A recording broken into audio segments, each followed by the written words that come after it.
10, 9, ignition sequence start. All engines are running. Liftoff, and the clock is starting. Roger, the clock is operating. We're underway. It's one small step for man, one giant leap for mankind. And with endless exposition and meaningless action sequences, it's time for Kerbalcast, episode 38, Jool Ascending. I have more in common with a dog than I have with you. Yeah, I bet you do. I am your LMP, that's Lunar Module Pilot Biff Aldrin. With us today in the CMP seat, our Command Module Pilot, Nostromo. Coming up in today's program, Returning to active flight status, Biff has recovered from the Kerbal Flu. Shoot, no I haven't. Mission briefing, we have that in today's program. That's your latest and the latest KSP news. A blast from the past, another Shea challenge. And you get to read it, by the way. Oh. And we're back with the latest episode of A Kerbal Life by Amy Kettlewell. Hey. So, yay. In which we get to hear lots and lots of dramatic rendezvousing going on. So I have to apologize for being out last week. I tweeted out and said that I was turning green with the Kerbal Flu. Yeah. I was not feeling well. Boy, was I not feeling well. And you know how when you're not feeling well and you're asleep, you start having really funky dreams? Uh-huh. I was dreaming, and this is not a joke, I was dreaming all night that we were doing Kerbalcast. Oh, man, And you're putting in overtime. Yeah, I was. And in my dream, you know, the ephemeral you was saying, so tell me about your progress. And I was like, I can't think of anything. You know, and then like we had no letters. So it was like a role reversal. Oh, yeah. Oh, yeah. It's like me. That's good. That's good. Well, No, but we had like no letters.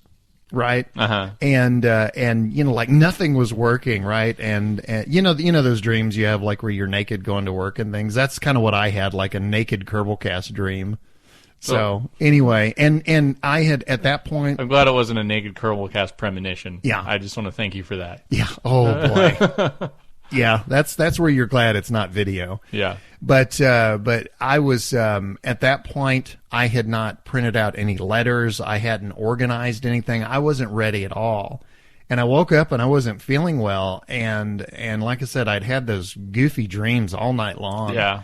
And, but for some reason I was still thinking, well, I need to get those letters printed out and I need to do all this stuff. And, you know, my girlfriend finally goes, just call him.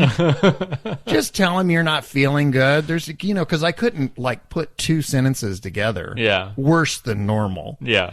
And, you know, and she was finally, you're not feeling well. You just can't do this. See, like, okay. See, whenever I get sick, like I'll have a hard time just pinning things together. Like I'll start something, get halfway through it. It's like when you go in a room, like you need to go grab something, and you go into the room, and the moment you cross that doorway, you don't remember why you went in there. Yeah. You know, right? I'll do that, and depending on what kind of sick I am, sometimes like my voice will just like drop way down. Oh, really? And it'll go into like Big Daddy Love territory. You know, I'm like, hey, it's time for Kerbalcast. Hey, baby. Yeah. I think I'm going to hurl. Yeah, it gets way down there, and then sometimes it just quits. It gets weird. It gets real weird. Well, you know, when you're not feeling well, a lot of times you cannot get comfortable because your whole body hurts. Mm-hmm. I found that the only way that I could get through the day was I turned on the TV and then got in my recliner and wrapped myself up like a Tootsie Roll in a blanket. Yeah. And then just slept the whole day. And about every 5 minutes or so, I'd wake up for just a few seconds, just long enough to go, oh, that's on. Uh-huh. Yeah. And then I bet that's nice for whoever will watch it. You know, whatever happened to be on the, you know, like if it was a fishing show, I'd be like, oh, they caught a fish. Right back to sleep. Yeah. Although I will say, and this is a huge aside, this is way off of Kerbal territory, I think what might have actually made me ill was Jupiter Ascending. Yeah, I was getting hints of that in the intro there. Oh, my. You got to understand, I love their movies. The only one that I haven't enjoyed was Speed Racer. But, you know, I loved the Matrix movies. I loved V for Vendetta. I loved Cloud Atlas. I was fully expecting to love this one. And it was terrible. I mean, it's endless exposition that makes no sense. It's action sequences where the actors don't look like they're occupying the space you're seeing. It was just, I mean, I walked out of it. And I think in my entire life, I've walked out of maybe 2 or 3 movies. Yeah, whenever I saw all the stuff for Jupiter Ascending, I really couldn't tell who they were making that movie for. Right. I think that was the biggest thing for me. I was like, I don't know who wants this movie. Right. I don't mind original things being made. I don't, like original sci-fi that isn't sci-fi horror, because sci-fi horror is like the easiest way to do sci-fi. But making a sci-fi movie, I'm all for. But it just, I was like, I'm not sure who they're making. Like, it's not kids exactly. Yeah. But it's not, doesn't seem like it has enough for adults. Yeah. I don't really know where they're going with it. Well, what got me was just, we walked out at about the 1 hour point. That's about where I'm estimating. Yeah. And up to that point, it had been literally nothing but exposition, and it was exposition that made no sense. Well, you want to talk some Kerbal? Now let's keep talking on Jupiter. Let's keep talking about this. We'll just rip on this the whole day. Yeah, you know what we could do, and we could interrupt it with the occasional action sequence that makes no sense. Yeah, and it could be the Jupiter Ascending podcast.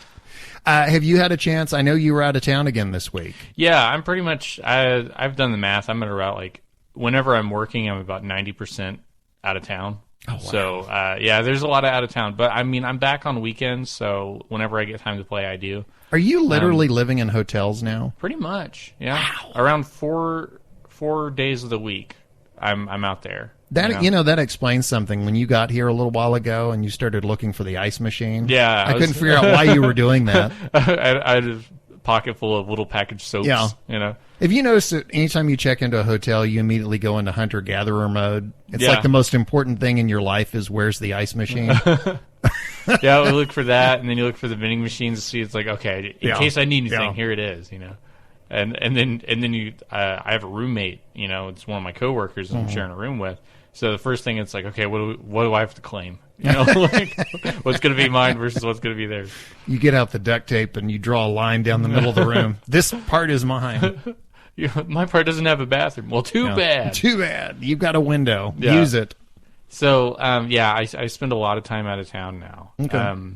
Whenever I'm in town, I do. I did play. We've got to get you a laptop. Yeah, whenever I played last week, I played, but we didn't record. Well, this week I didn't play much because Valentine's Day. Right. Speaking of, did you have a good Valentine's Day? I sure did. Okay. I sure did. Me too. We did it like the day before, though, because it was like, it's just easier. It's like, oh, baby, I'm going to play some Kerbal. Yeah.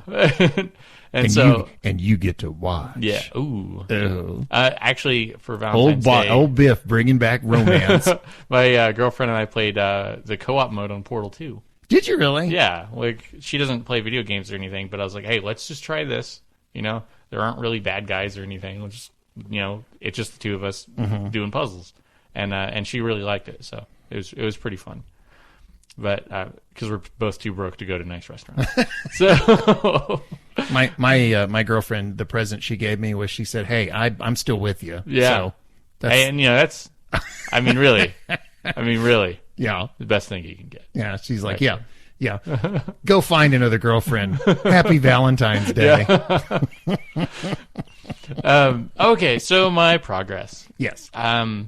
I am trying to build something that goes within the parameters of my building facilities. Okay. I have my launch pad. I can only go up to 30 parts right now, and I'm trying to build a probe that could slingshot around the MUN and then come back and give me the science.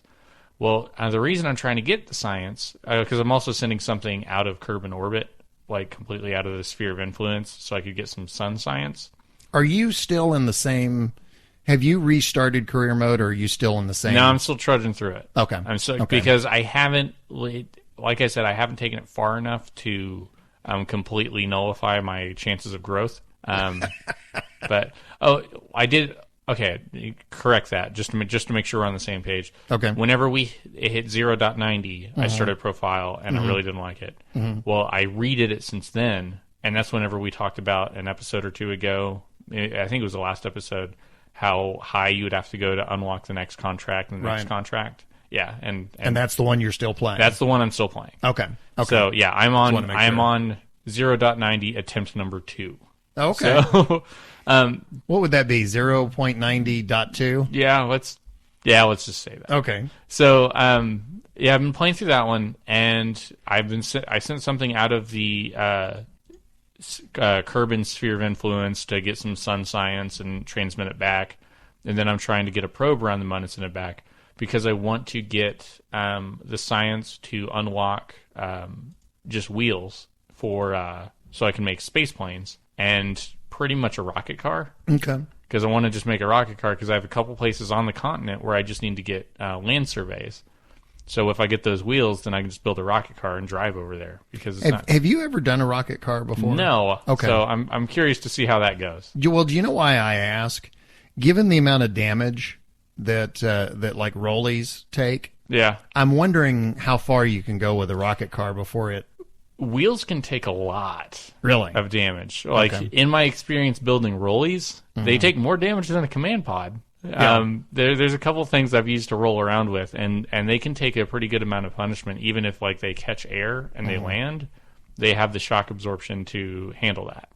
I mean, they probably couldn't handle it like extreme speeds or drops, but they can handle like catching a little bit of air once you go over a hill or something. Have you seen the new landing wheels in Max Maps put up a GIF of new landing wheels in update 1.0? No. It's on jet airplanes, the big passenger liners. Yeah. Do you know the ones that lower down and it's the four wheels?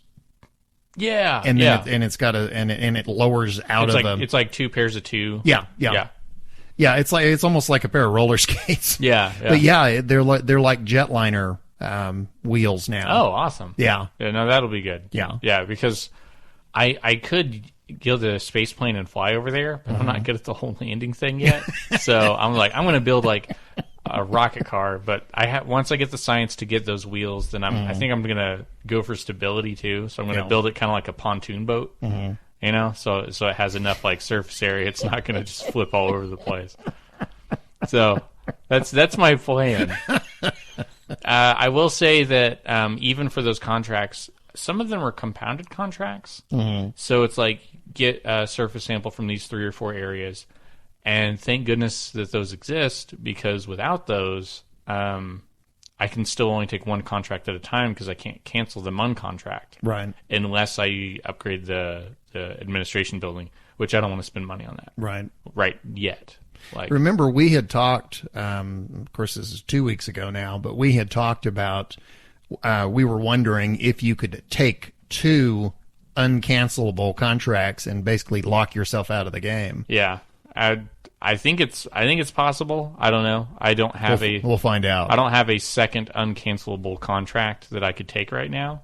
If you get to a point where you want to restart career mode, I would ask, try that before you do. Yeah. See if you can take on a second contract that you literally cannot do, and see if it'll let you do that. Because that would be an interesting. It'd be interesting to know if the game will actually let you do that. Yeah. Create take on two contracts that you literally cannot complete. Yeah, and you can't cancel. And you can't cancel. Yeah, I don't know. Maybe I'll start a profile because I could do that pretty quickly. Yeah. If with the beginning contract, because you can't cancel those. So it's time for another Kerbalcast file where I see how far I can take it. It's Kerbtrastic. Yeah. Because that was back whenever funds first started. I started Kerbatrastic. I started the file where I could see how much money I could lose. So, right. I mean, yeah, I think it could lock you out, but yeah, we'll see. That would be interesting. Yeah. So, I assume you didn't play much Kerbal while you were sick. Not while I was sick. Yeah. There was. You're all tootsie rolled up. Well, it was for a couple of weeks there with the Apollo 14 thing. I worked on that for several days prior to us recording, and then I worked on it for several days after. Yeah. And all of that was non-Kerbal playing time. And then when I got sick, there were several days. I think I was sick for 3 or 4 days. Even after I was able to go back to work, I still would come home, and it's like I'd sit down and try and play Kerbal, and I just couldn't. I couldn't sit upright long enough. Yeah. It's like I couldn't focus on the screen long enough, and I'm just not enjoying this. I'm going to go lay down. I've had it to where I can't look at whenever I'm out on the road, I'm not in front of a computer ever. Yeah. Like, ever. So whenever I come back on the weekends, it's actually kind of difficult to sit in front of a computer for longer than a couple hours. Right. When before, with my last job, I was in front of a computer all the time. And so, like, I could, go home and be in front of the computer all night and then go back to work. And it's weird. Yeah. Like, so I had to get it's called, like, F.Lux. And it's like a thing that adjusts your computer tint to where the sun currently is. So okay. Yeah, so at night it has sort of an orange tint, but it's easier on your eyes and stuff. Like, I'm having to like get programs and stuff in order to make it more bearable. Interesting. Yeah. Wow. It's weird. You don't notice it until you turn it off, and then you're like, oh god, it's so bright. Well, you can do that. The iPad has a setting. Oh, does it? Where it'll do that too. Oh, okay. And your iPhone will do that too. And if you go and turn that off, it's like the minute you hit off, you get this 4,000 watt spotlight right in your eyes. You get a tan. Yeah, on your retinas. Yeah, like. No, but I'm still a couple episodes back, I went ahead and installed FAR and Deadly Reentry. Yeah. And I spent a lot of time messing around with reentry. Do you want to hear something strange? Jeb is still not back. Wow. When I go to the astronaut complex, he is still listed as KIA. Oh, you really killed him. I may have really killed Jeb. That's, like if I go home and turn on my game and he's not there in mine, it's definitely you. Well, it's so weird that because I'm used to usually there's about a 3-day lag and then he comes back. Yeah, 3 in-game days or whatever. Yeah, I don't want to say that that's part of Deadly Reentry, but I wonder. This is the first time in my experience that Jeb has not come back after I've killed him, and I'm wondering if killing him in Deadly Reentry actually gets rid of him for good. Yeah, it's like, or whoever the unfortunate soul is. Kerbals actually do have an infinite number of lives. Yeah. Or, sorry, a finite number of lives. So you finally found the limit. What I've discovered as far as Deadly Reentry goes, I've had to. I've usually in the past when I was ready to re-enter, I would burn retrograde until my periapsis went into negative numbers, and I would almost literally come straight down. And Deadly Reentry, as far as I can tell at this stage, doesn't seem to like that. Yeah. So what I'm learning now is that if I come in at a shallow angle, like if I set my periapsis to about, say, 50 or 30, that will, coming in at that angle seems to bring me in a lot better. Okay. Deadly Reentry seems to like that. Yeah.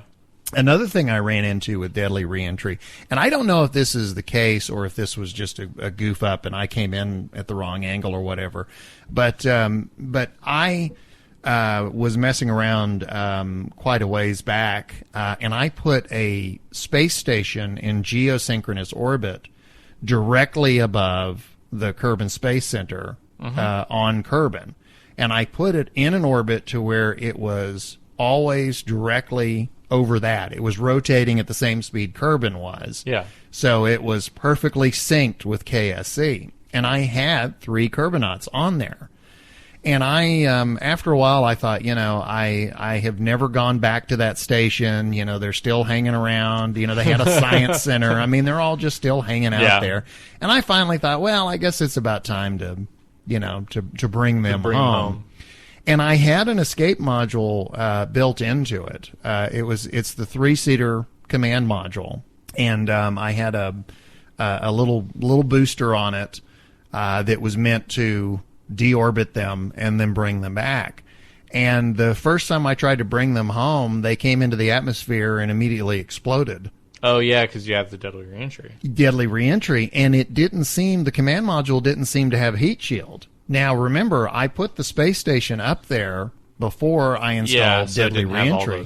So I'm wondering if I don't know the answer to this question. If somebody does, please let me know. Does Deadly Reentry not retroactively put heat shields on things that are already in service? Hey, maybe it doesn't. Maybe you'll have to send up a new Well, that's what I did. Was I sent up realizing that because I tried twice. to bring them home, and both times, the minute they got into the atmosphere and the friction and the heat, the flames would build up, they'd explode. Mm-hmm. And so finally, what I ended up doing was I sent another escape pod, rendezvoused with the station, and since there was no way. The hatch that I had on the space station was different than the one I had on the ship that I sent.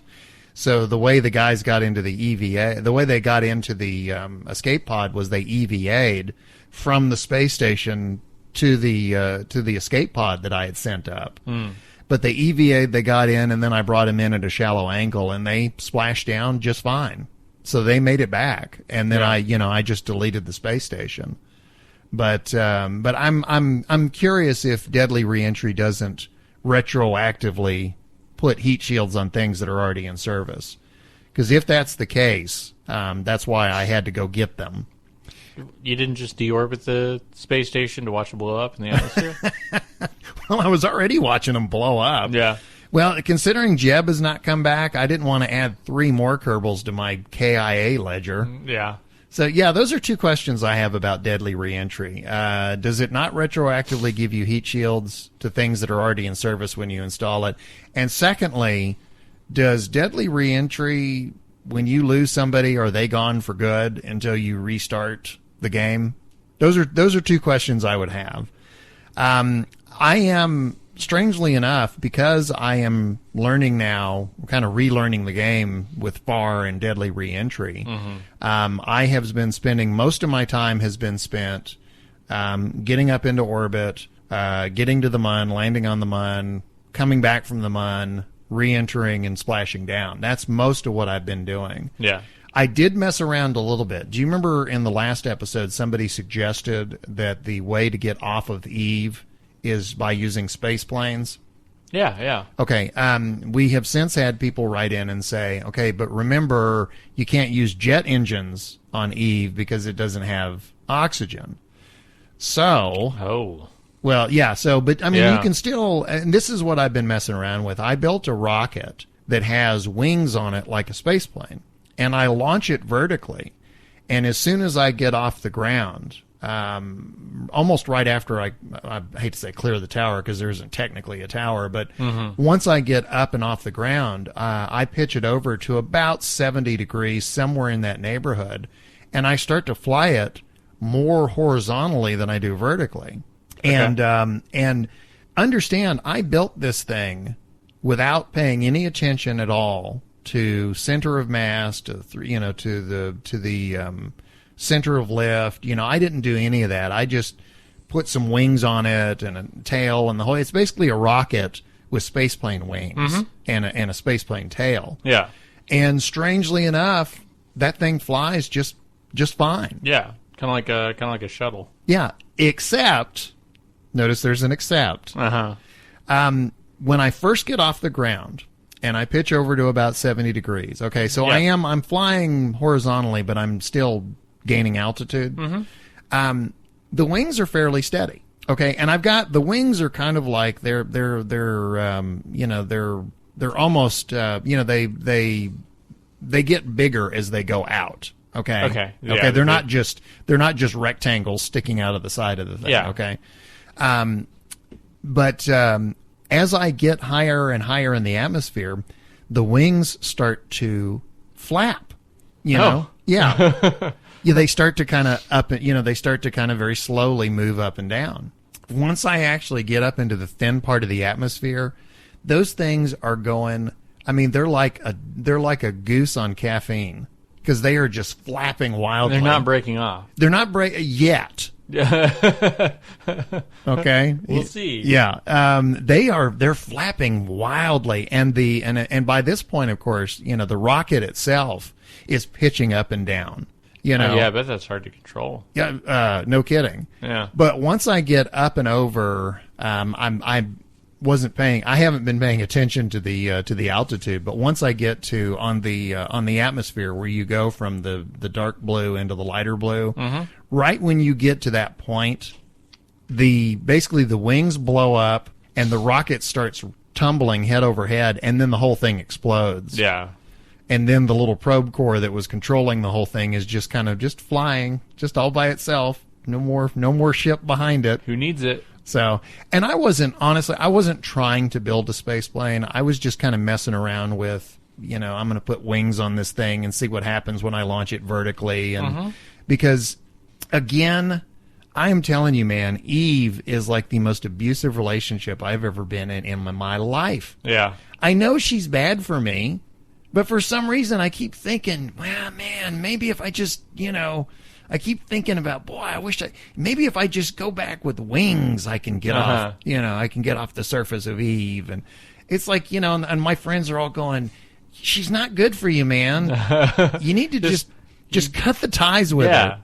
There's plenty more moons than the Jool. Yeah, there's lots more moons in the universe than And I know somebody just said Eve is a planet. Yes, I know Eve is a planet. But yeah, for some reason, even though I have sworn off Eve for right now, mentally I'm still thinking of ways to try and land and get back. Somebody had written in and asked if we would talk a little bit about landing on Eve, pointers. All I will say about landing on Eve is this. Landing is not the hard part. Eve has such a thick atmosphere that if you will load up on parachutes, it's actually not that hard to bring your ship down. Depending on the number of parachutes you have, you're going to need to do a certain amount of thrust to slow yourself down enough to where you're not going to slam into the surface. But you can use parachutes to do most of the work. Getting down to Eve is not the trick. It's getting back up. And I am still kind of messing around with the whole idea of something that maybe I can more or less horizontally come up off the surface. I wonder if, obviously the design I have doesn't like the upper atmosphere, because then the wings start a flapping. Yeah. But right now I've got somebody is on the surface of the Mun. I have touched down. I landed right in the center of a crater, and I'll be rendezvousing with the mothership and coming back home. So that's my progress right now. Well, not bad. So my progress is I've still killed Jeb. Yeah. I launched the flapping goose, and I have a guy standing on the Mun. Which you managed to get the bottom of the crater. Somehow I always manage to get like the crater wall. Yeah. So it's like, oh, okay, this isn't going to be an easy landing. Well, I was targeting the center of the crater because, I told you I like to do pinpoint landings. And when I came in, I was going right for the wall. I was coming down at a slope. And what I did was I leaned over and got some horizontal velocity going. Enough to bring me over to the center. That's where landings can go really wrong. When you start, coming straight down and landing at a point is not nearly as difficult as trying to control horizontal motion, especially when you're over the ground. Oh yeah. Because your margin for error narrows considerably.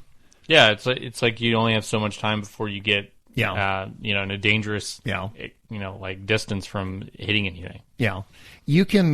The difficulty there is that as you're moving horizontally, you've also got to be very aware of your vertical velocity, because you can do one of two things: either A, you can start moving sideways at a big rate of speed, and also you're coming down, which means that you're going to hit the ground at an angle, which is going to flip you over. Yeah.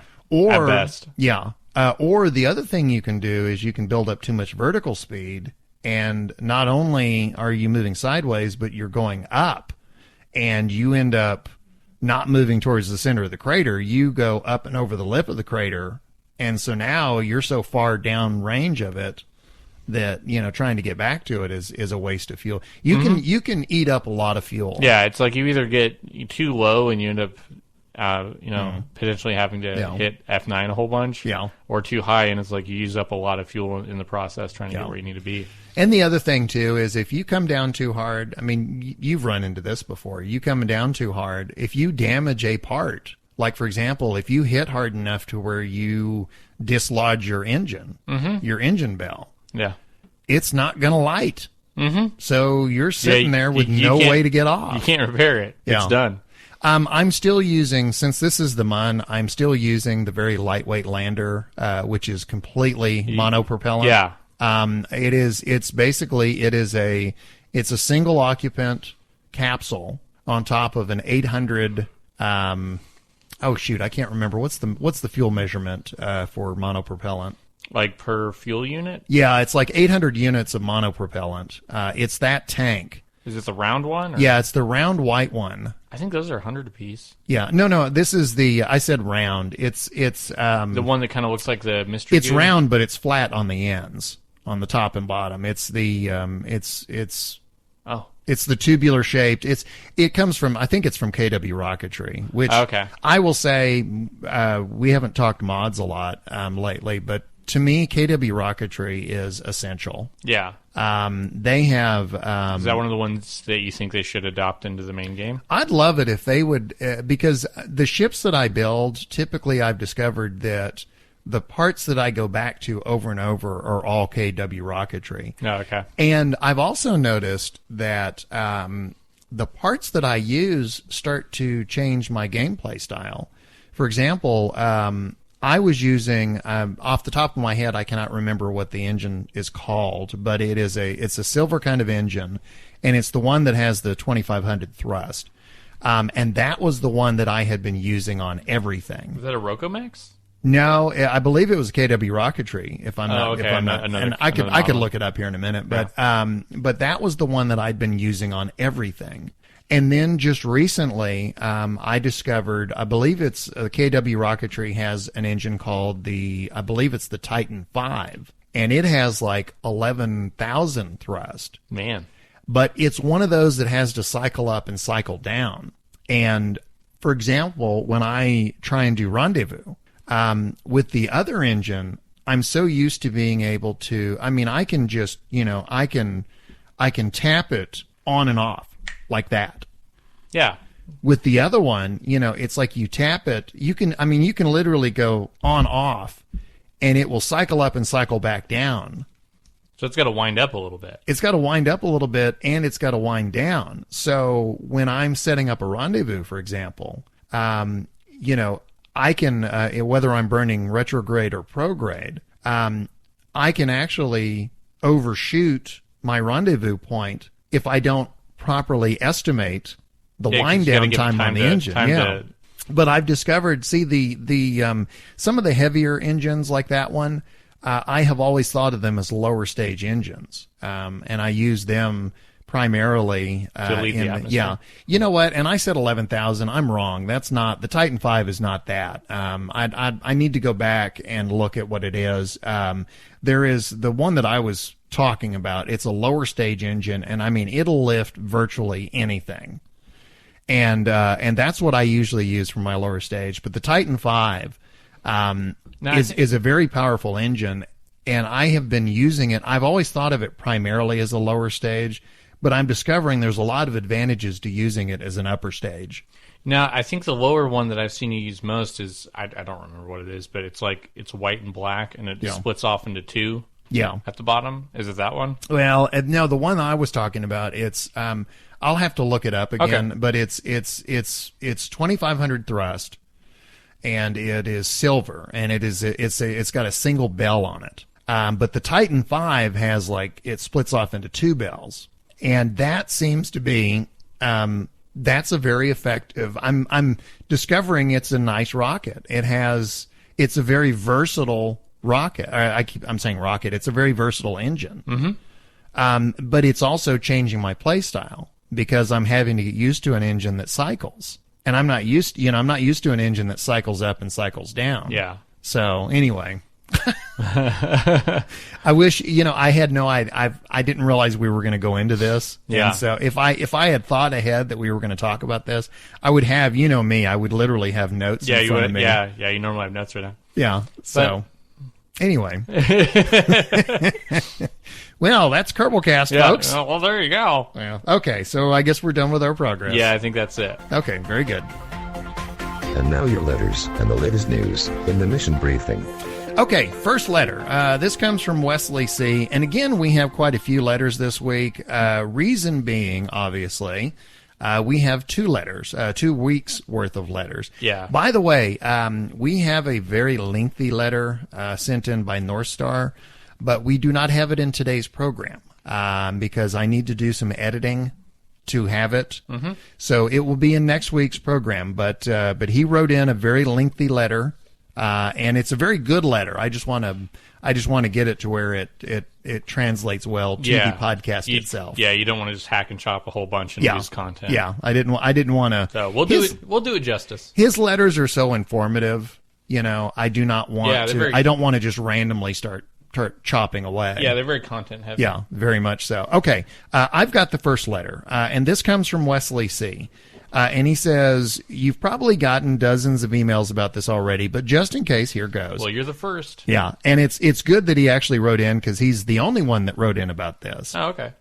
You remember we had that conversation about Conics. Yeah, I bought Conics from, I upgraded the Space Center. Right. And got upgraded Conics, and I had no idea what that was. Yeah, and you remember I went online, and the minute I saw the word algebra, I freaked out. Yeah, we're done. Started having high school flashbacks. It made you sick. It's like, no.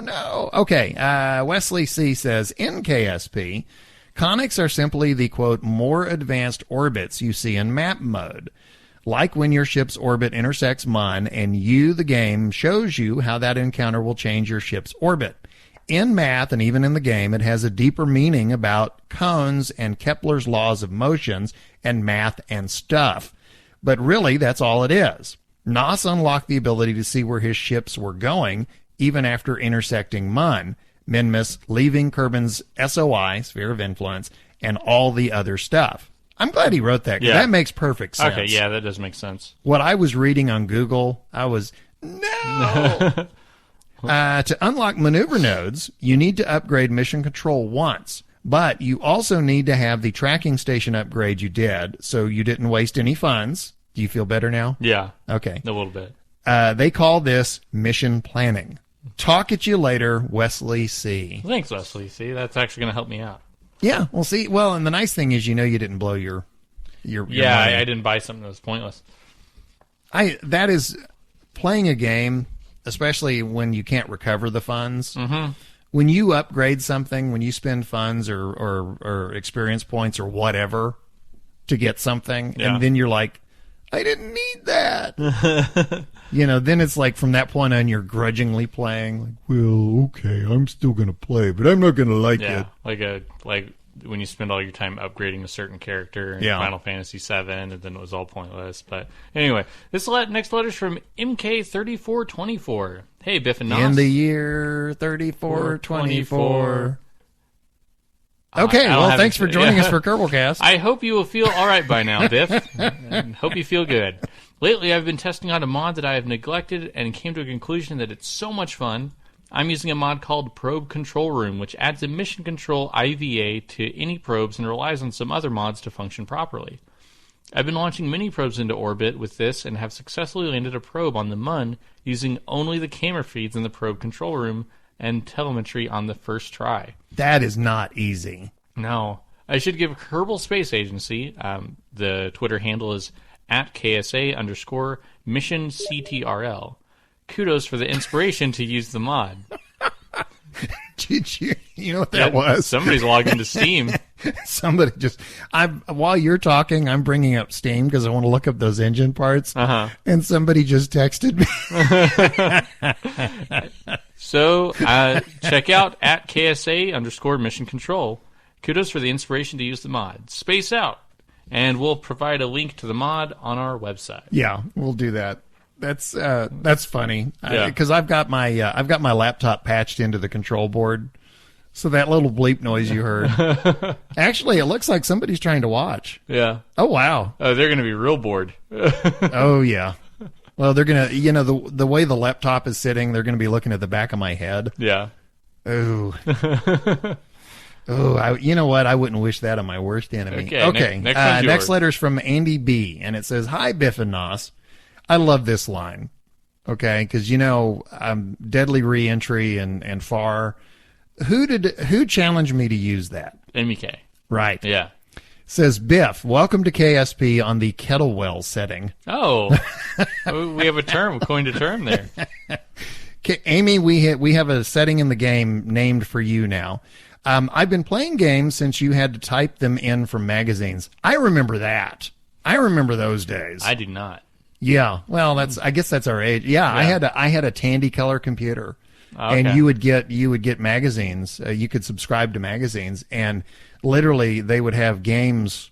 They would have the programs would be printed on pages in the magazines, and you would have to hand enter them. Oh, and like it would program the game. Yeah, and are you ready for this? This is really getting into old, okay? Mm-hmm. Because the computer did not have a hard drive. All it had built in. It had, when you turned off the computer, what was in memory went away. Yeah. So if you didn't save a copy of it onto your cassette drive, tape. Wow. You know those screeching, horrible modem sounds? Uh-huh. If you didn't record that, when you turned off your computer, even if it took you 3 hours to type in the game, it went away. So, wow. And you needed to save it because when you were fighting off the dinosaurs. Yeah. Whenever the savages would try to bust in and you'd never know when Oog the caveman would try and destroy your beeping demon box. Come play your game. Andy B says, I've been playing games since you had to type them in from magazines. One thing I've realized during that time, other than I spend way too much time playing games, no such thing, is that I get little satisfaction from winning if it's a foregone conclusion. If there's no challenge, no risk or failure, then I don't get much of a sense of accomplishment from the inevitable victories. As a result, and inspired by some of Kerbalers like Amy K., I started a 0.90 career on Iron Kerbal mode. I love that. Deadly Reentry and FAR, but no mech jebs, Redux, or any helpful mods. Revert and saves are turned off. Other options made harder, and KIA Kerbals don't come back. I'm not great at the game. If you're playing at that level, I don't know that you get to say that. Yeah. Because you've set the bar so high. If you even get off the ground, you're great at the game. I'm not great at the game, and I haven't achieved anywhere near the amount of things other people have, but I am sure of one thing. The sense of accomplishment when a Kerbal returns safely home is huge, even if all you were doing was testing parachutes. In other news, I mentioned a couple of weeks ago that Deb was meeting with the UK Space Agency to discuss career pathways for kids. That day was really interesting, and the reps knew about KSP. There's a lot of people involved in the space industry. They know about this game. Yeah. It's probably bringing a lot of people into it. Yeah. Well, when SpaceX, when the guy behind SpaceX, said that he knew about Kerbal, that was just kind of like, okay, wow, talk about validation. He says that they did know about KSP. They didn't respond when Homer to Your Mobile was dropped into the conversation. So Deb pointed them in the direction of our podcast. Oh. If you're listening, guys, hi. Yeah, hey. And girls, hi. As a matter of fact, I went and looked. The UK Space Agency has their own website, and I'm going to go ahead and put a link to it as well. Okay. So just check out our webpage, and you'll find it.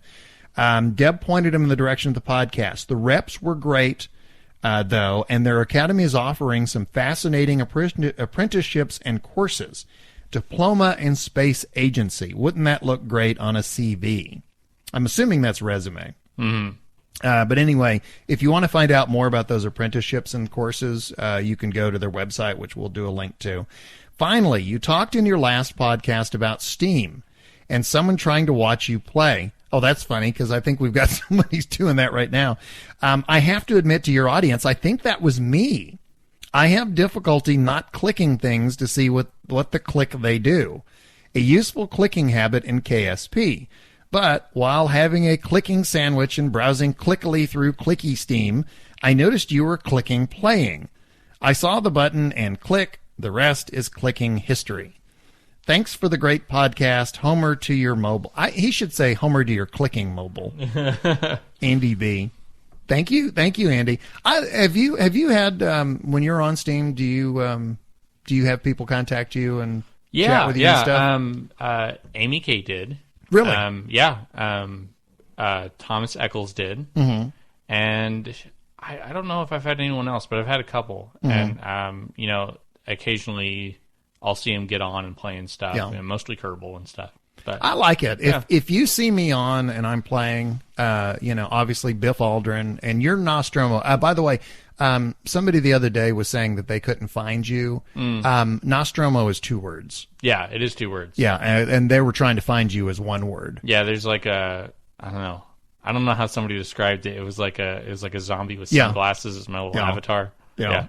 It's kind of hard to once you find your avatar, it's kind of hard to miss.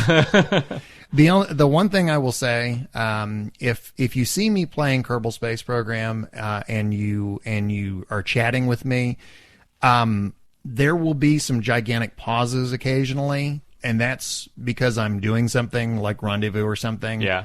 And it's not that I'm ignoring you or that you're annoying me or anything. It's that I'm trying not to crash 2 ships together. Because I discovered the hard way that when you're in chat mode, the game still goes. Oh, yeah. Yeah. So, it's like you got 2 ships coming at each other and you go to chat one and you're like, hey, what's going on? It doesn't help that in order to get to the chat, you hit Shift Tab. Mm-hmm. So you're like pulling the throttle up to do that. I did that one. I went Shift Tab and next thing I know, I was throttled up. I was what? What happened? Yeah, so if you're in Kerbal, hit Escape, then Shift Tab so you can pause the game. Oh, that's it. I didn't even think about that. Yeah, I've had to... Like, whenever you're watching me play Sanctum, like, I was going to chat with you, but Shift in there, I think, was like reload or something. Yeah. And I would have been swarmed by monsters if I was doing stuff. I had somebody wasn't watching me at the time. No, but there was no live video feed going on. Yeah. But the timing on it was hilarious because I had just lost a ship coming in. Deadly Reentry had claimed yet another ship. Mm-hmm. And about this time, this chat window pops up and it goes, hey, is Deadly Reentry still kicking your butt? Yeah. Okay, you've got the next letter. This one comes from James F. Great podcast.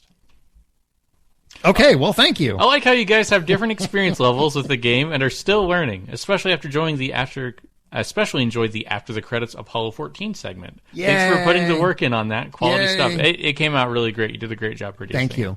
And I should mention, I did not say this in the last episode, the music that is in the After the Credits Apollo 14, all of that is Lee Rosevere. Yeah. So he's got some really nice instrumental stuff. Yeah, he does. The piano stuff is great. Yeah. So it's all great, but the piano stuff was perfect for what we were doing.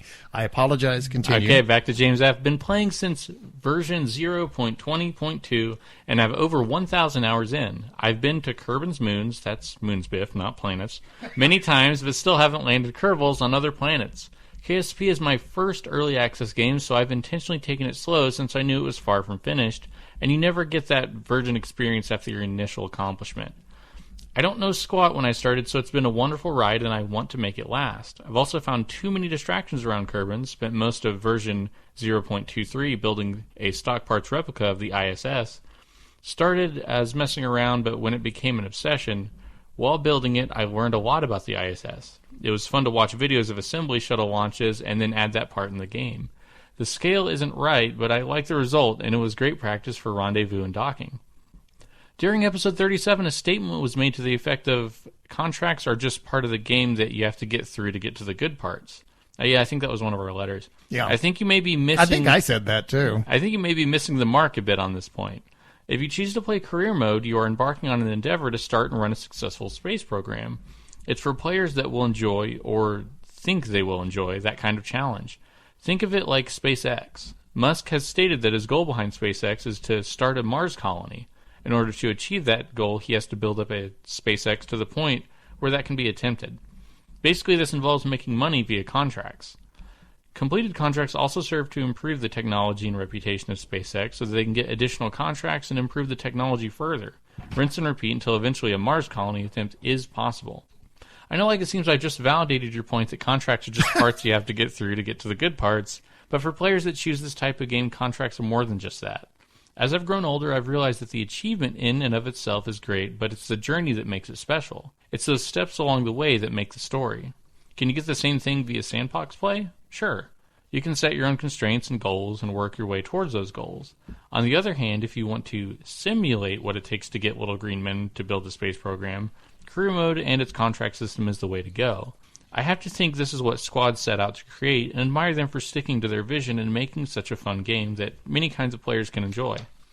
Also, during 3070, you mentioned a desire to have background radio chatter during play. There's actually a mod for this. And we'll provide a link for that on the website. Thanks for doing what you do and enjoy the ride. James F. Very good letter. Very good. While you were reading that letter, I booted up the game.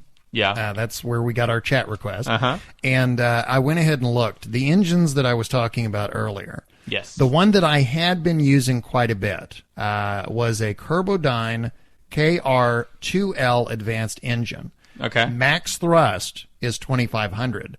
That is the silver engine with the single bell. Yeah. Okay.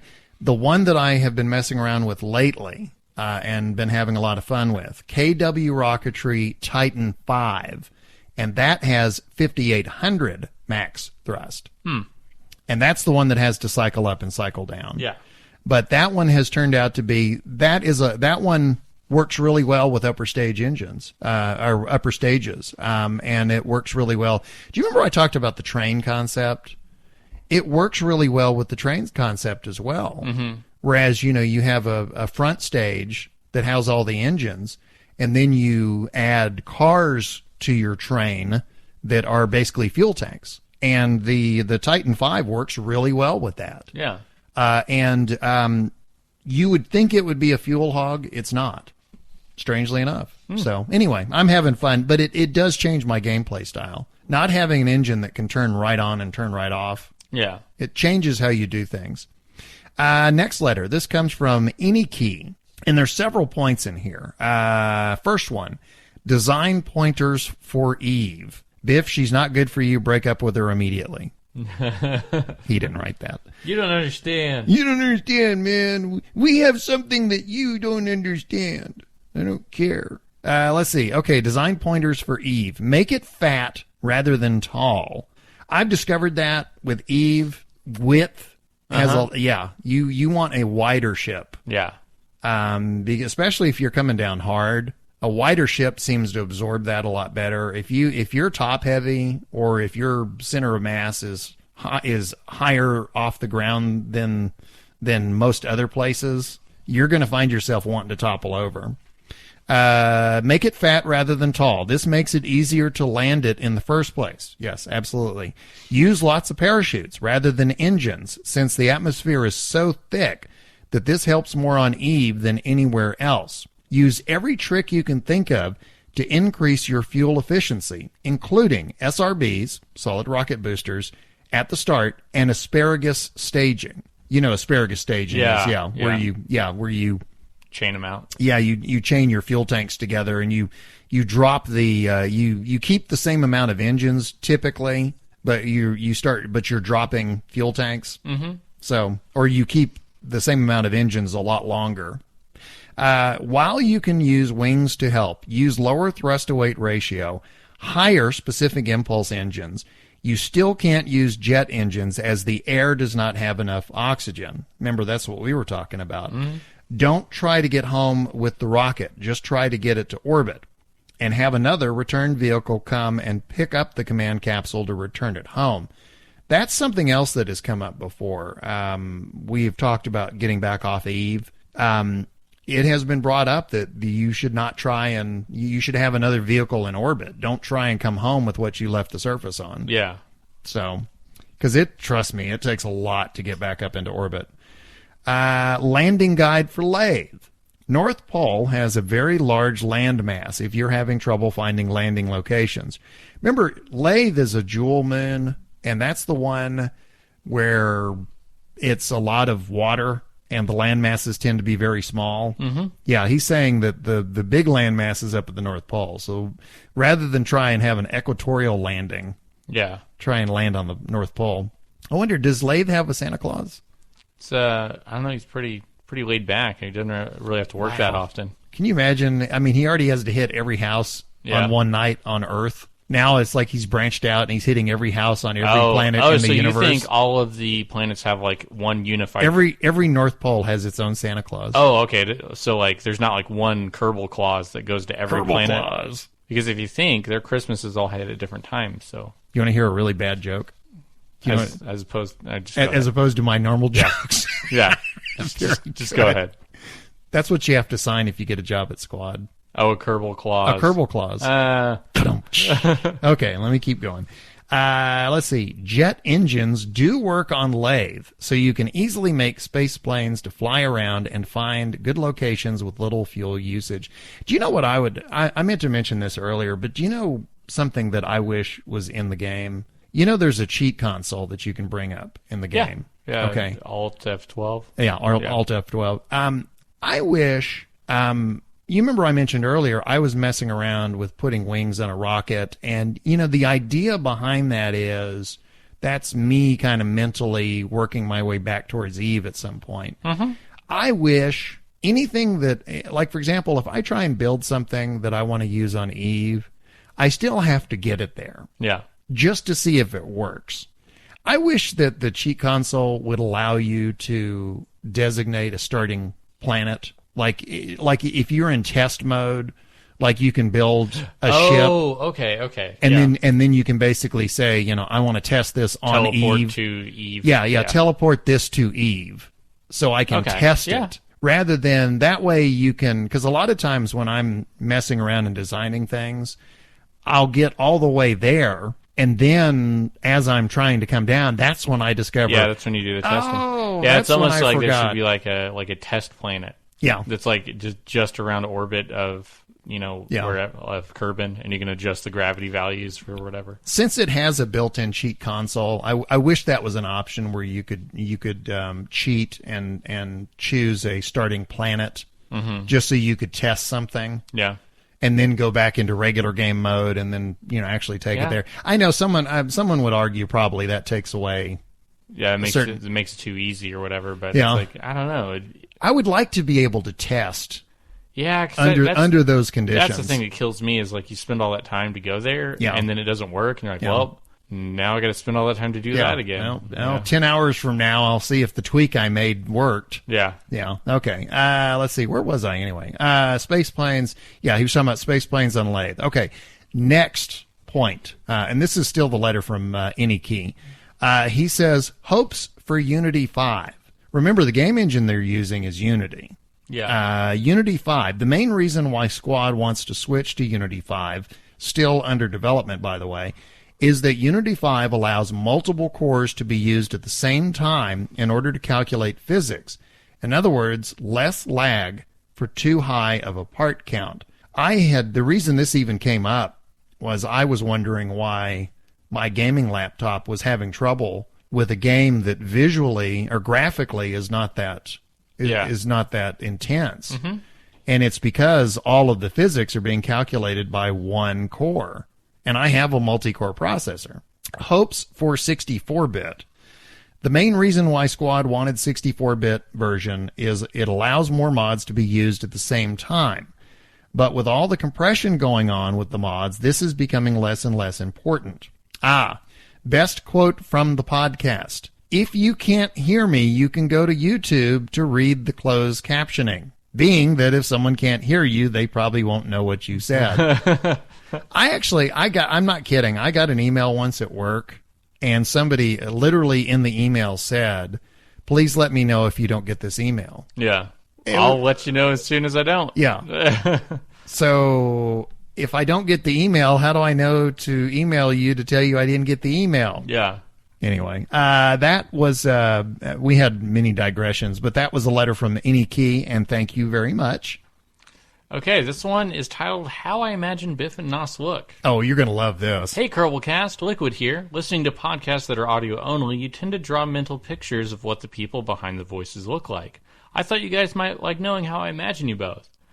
Nos. I imagine Nos having an average physique, being quite pale, and dressing very formally, often wearing a suit and tie everywhere he goes.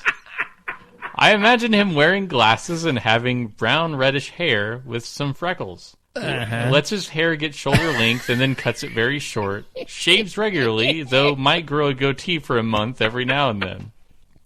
Biff. I imagine Biff is looking like a cross between Philip Seymour Hoffman and the YouTuber Tommy Edison XP. Attire-wise, I imagine Biff being the complete opposite of Nos, wearing solely casual things such as t-shirts with logos and khaki shorts. Shaves regularly, like Nos, but never grows a goatee. Hope I'm correct. Maybe you have a star to steer by and enough fuel to get you home. Do you know what gets me about that? That is the second person that's tried to guess what we look like. Yeah. Amy K did as well. And when we did the, when she sat in for you a couple of episodes back, we were on Skype so we could see each other. She actually saw what you look like. And she said, that's not what I thought you would look like. She thought, it's weird. This is the way she put it. And I think this will help anybody listening. Everybody seems to guess what you look like pretty close. The way Amy described you was she said you looked kind of like Napoleon Dynamite. And I said, yes, he looks like a less mouth-breathing version of Napoleon Dynamite. You don't have the big fro. No. But you do have the glasses. You do have the red hair. On the attire, I don't think I will ever dress nice if I can help it. Yeah. Like, the closest you'll get is a t-shirt and jeans. If I have to dress nice, I will. I'm a slob, okay? But, I mean, I even dress better than you. I mean, that's true. That's true. Half the time I'm showing up here, I'm in like some sort of ratty tank top and stuff. Like the guess about the T-shirts with the logos, that was easy because I talk about those all the time. Yeah. So no, but when she looked at me, do you know how she described me? Oh, what was that? She said I look like Walter White from Breaking Bad. Oh, when he starts shaving his head. Yeah. Now, I have, it's not a goatee. You have facial hair. Because I have a full beard, but the beard itself actually ends kind of at the tips of my ears where the glasses are. Yeah. And then after that, it's just... Because then that's when the razor hits him and you're like, oh, I guess I'll stop. But anyway, folks, if you want a mental image, Napoleon Dynamite and Walter White are doing this podcast. Yeah, there you go. By the way, speaking of which, did you notice my shirt? Yeah, I meant to say something about that earlier, and then I didn't. This is my birthday present from my girlfriend. Yeah, it's a shirt. It's an Apollo shirt, and it has a mission patch from every Apollo flight, starting with Apollo 1, and going all the way to Apollo 17. Yeah, and it's like sort of like a clock face, but instead of a clock, it's the moon. Anyway, thanks, sweetie. If I remember right, your birthday's in 3 days from where we're recording. Yeah, February the 18th. Yeah. Okay. Yeah. So. Do you know what Amy K said on Twitter? Because What? somebody was talking about, I mentioned I have 2 Kerbal shirts. Yeah. And somebody said, wouldn't it be great if we did a T-shirt that said Homer to your mobile? And Amy said, yeah, that way Biff could own 3 shirts. Yeah, now I do. Thanks, Amy. Yeah, now he's got 3 shirts. We could get him 4 shirts. We're almost to if we just need to get you like 8 shirts. Yeah. So you have one for every day of the week and then one for special occasions. Amy listens to us as she drives to and from work. So she's sitting in her car talking to the radio right now. Yeah. She's going, let's see, I'm going to do my bad British accent. Oh, no. Shut up and eat some fish and chips. you chipper little sausage, you, or something. I don't know. I think you got a letter you need to start. Yeah, reading. because you know why? Because I am digging a hole. But anyway, thank you, Napoleon Dynamite. Yeah. Walter White here will take a break from making some blue meth, and I will actually read a letter. This is from Carmes. Biff and Nostromo. Hi there. I think I'm writing because I would like to hear my thoughts with your lovely voices. Oh. I would like with your lovely voices. I would like to introduce myself in a KSP. Let me introduce myself. That was AC/DC. Oh, yeah. Yeah, thank you. I didn't say what it was, but yeah, keep going. I like AC/DC, but I always think the way they write their songs, it's like they sit around and they go, sexual metaphor. Oh, okay, good. And then we need some lyrics to go with it. Wow. Okay, we got a song. Okay, Carmess. I would like to introduce myself in a KSP-related way. I have no Kerbal t-shirts, but would like them. Oh, this is cool. Listen to this. I would also like to have 3D prints of some of my rockets. Yeah, wouldn't that be cool if you could actually like design things in game and then create like little models of them? If I could have a rollie that continually falls off my desk, that would be pretty cool. That would be bad. What, you mean the desk at your hotel? Yeah. You call room service and go, what would you call that? Be like, really? That's what you called me for? Let's see. Back to the letter from Carmess. Tried the KSP demo for 2 hours and immediately purchased it. Yeah, it has a tendency to do that. Yeah, it can rope you. Yeah, it'll rope you right in. My Steam account logs nowadays 850 hours of Kerbaling, which I swear only 26 of them are sandwich time. So I can't say I'm not an expert yet, but I was able to land and come back from every possible body. Biff, don't give up on that son of Eve. It's hard. Just in case you did it this week, congratulations. No, I didn't do it. But really, to everybody, it's hard. H-A-R-D, hard.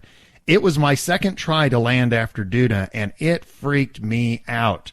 Since it's the ultimate challenge, my advice is to leave it for the last. Also, Biff, I'm glad to hear you started trying mods. Before I started hearing the Kerbalcast, I had the impression that almost every player pimped his Kerbal. This is going to be a very mod-related email. I tried lots of mods, and usually they add great new gameplay mechanics to the game, although not always better performance or visuals. Just stay away from the mods that give you overpowered parts. It rips the fun away. I've been listening to a couple of old podcasts. I'm reserving episode 6. Who knows? Maybe I'll travel to Canada someday. And previously, you had a section about mods. I kind of miss it. I do too. DK did Modder's Minute. Yep. He is a professional voice actor. And if you follow his Twitter feed, which we do, follow us and you follow him, he is busy round the clock. Yeah. I know he'll be back. It's just a matter of when a hole in his schedule opens. But we need to pester him on his Twitter. Yeah, really. Like hashtag bring back Modder's Minute. Oh, you know what? We could just really tick him off. And everybody pester him on Twitter. Yeah. Say more Modder's Minute. More Modder's Minute. You know what I would really like? Do you remember he did a couple of those tutorial videos on YouTube? Those are cool. Those things were awesome. Yeah, and really helpful. Those were, honestly, there's a lot of tutorial videos out there. Those two were some of the best I've seen. For somebody who's just starting in Kerbal, I'd say check the 2 that he did. Yeah. I will say, though, they're about 5 minutes long.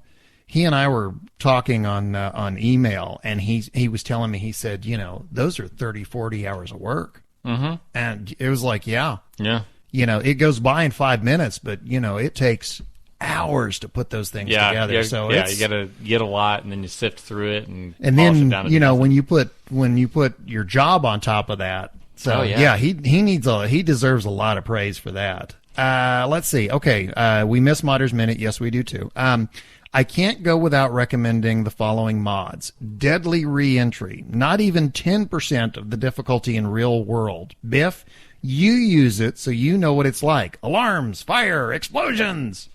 That sounded like Beavis and Butthead for a second there. Fire. Roster Prop Monitor. IVA screens with real data.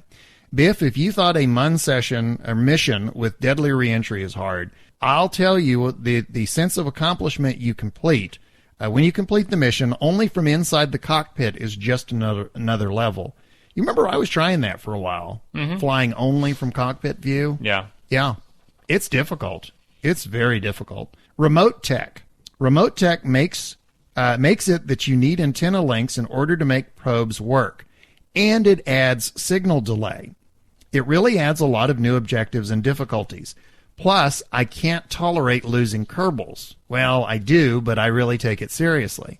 And using probes made me feel like I was cheating before I found this mod. Now it's totally justified. Landing a probe with delays of minutes is one of the great feelings in Kerbal. You know, I had never thought of that, but can you imagine a delay of radio signal? Yeah, I would. That's interesting. Remember Rosetta Fillet? I totally put my heart in that mission. Any mod that provides life support, oxygen, water, snacks, going to the WC, the water closet, or potty, as we Americans call it, really makes you sympathize with what your Kerbals are going through. And absolutely, MechJeb. Lots of players will say it's cheating, but having data and the autopilot options really made me learn a lot, and I mean a lot. Finally, I would like to give my 2 cents about the 1.0 update. I love Kerbal. Thanks, Squad, for this wonder. Kerbal, Doom 2, and classic XCOM. You've played XCOM. Well, I played the new XCOM. I played classic. Favorite games ever, but KSP is just not ready for 1.0. Not yet. There are a considerable amount of bugs. It may not seem like much, but when your ship randomly starts to spin and explodes, not cool, man. Squad should fix all the bugs before the 1.0 release. Also, the game is absolutely not prepared for new players. Not only the lack of balancing, but getting a way that newcomers know the science is where they should start is mandatory. I bought 2 copies for myself, gifted 3, even got a new PC only because of Kerbal. You know that's why I got my gaming laptop was because of Kerbal, yeah. I totally support Squad, but I think it's not ready. So, in short, Squad, I want more features, but if you have to release, polish instead of add. Happy Kerbaling, Carmes. That's a very good letter. Yeah. Have you had that happen to you where your ship will just... I haven't had it where it starts spinning, but I've had it where all of a sudden, I mean literally out of nowhere, it will start to shake and explode. I haven't had that. I mean, we've had, and we've mentioned it a bunch, where just things just don't work. But, yeah. I haven't had just combust. I haven't figured out what triggers it yet, but literally you get it to where, your ship is perfectly static. It's completely stable. And then it just all of a sudden just starts to shake, and it starts small, and then it builds and builds and builds, and then the whole thing just goes. Although the last time it happened, I could have sworn I was watching a Warner Brothers cartoon. Yeah. Because what happened was it exploded. All the fuel tanks and everything exploded, and all that was left in a perfect outline of the ship that had been there was like all of the little, RCS thrusters and like little struts and just little pieces. It was like just this little outline of the ship. Of all the tertiary parts. And they weren't flying out in any direction. They were just, it's like the middle part of the ship, the substantial parts of the ship just exploded. Yeah. And then there was just this little outline of little pieces. And it was, it's like when the coyote, when he burns himself up and then there's just like a little cinder left. Yeah. That's what it looked like, in the shape of the coyote. So let's see. Okay, I had the last letter, so you've got the next one. Okay, this is Dan H. from NEL Films. Hi, guys. As far as the 1.0 thing goes, I am personally looking forward to it and generally trust the Squad knows what they are doing. After all, they are the professionals. We're all just fans. Also, they haven't really given us a reason to not trust them yet, so why start now? All that said, and this is very cynical of me, but they don't really need our opinions. They already have our money. Yes, it's probably in their best interest to listen to their community, but a 1.0 release with planned future updates doesn't really affect the community in a negative way. It's just changing some wording on their site, and on Steam, the only thing it may affect are possible future sales. Another thing to address the learning experience for new players, I think that's what tutorials are for. I do think Squad needs to flesh those out a bit more, but I think I remember them saying that it will be part of the 1.0 release. If you're someone who doesn't want to play the tutorials, then the only person you can blame for not knowing how to play the game is yourself. Honestly, I think the tutorials should be more than enough. Just look at games like Minecraft. It doesn't have any kind of tutorial, and without looking up crafting recipes on a wiki, how would you know how to make most of the stuff in the game? Overall, though, I love KSP and trust that Squad knows what they're doing. Fly safe, Dan H. P.S. Bit of a shameless plug here. If you like explosions and want to see some weird KSP multiplayer mod glitches, check out the last 10 or 15 minutes of episode 17 of our KSP multiplayer series on the NEL Films YouTube channel. I think it's gold, but I'm a little biased. And we'll put a link of that on the website. We're going to have lots of links on our website. I will say the difference between Minecraft and Kerbal is with Minecraft, like whenever you start day one, you know, Steve wakes up in this beautiful cube wasteland. Right. Steve? Steve? Is that his name? Yeah. Okay. I didn't know that. So he's running around, and you know that you have WASD to move around and space to jump. If you go through the keyboard and hit each key, you know what things do. Right. Well, and also, like, for example, if you go and start smacking a tree around and you get your first block of wood, I mean, immediately it goes, boom, achievement, getting wood. Yeah. So it's like you learn little things as you go, but you could quickly learn all of the buttons and what they do in pretty much the first couple minutes. Right. From then on, anything that happens in the game is some variation of how those buttons interact with it. Which you could say, I do that in Kerbal. It's like, well, no, as each part changes, they get right-clicked in certain areas and certain places with certain things on them, and the number of variables of that versus Minecraft is a little bit more steep. So can you play the game just going through... with Minecraft, there's not really as many big goals. Right. In Minecraft, you really do what you want. The goal is survive, and you can pretty much figure out how to survive without ever using a tutorial. You know, you can figure out how to build stuff without ever using a tutorial.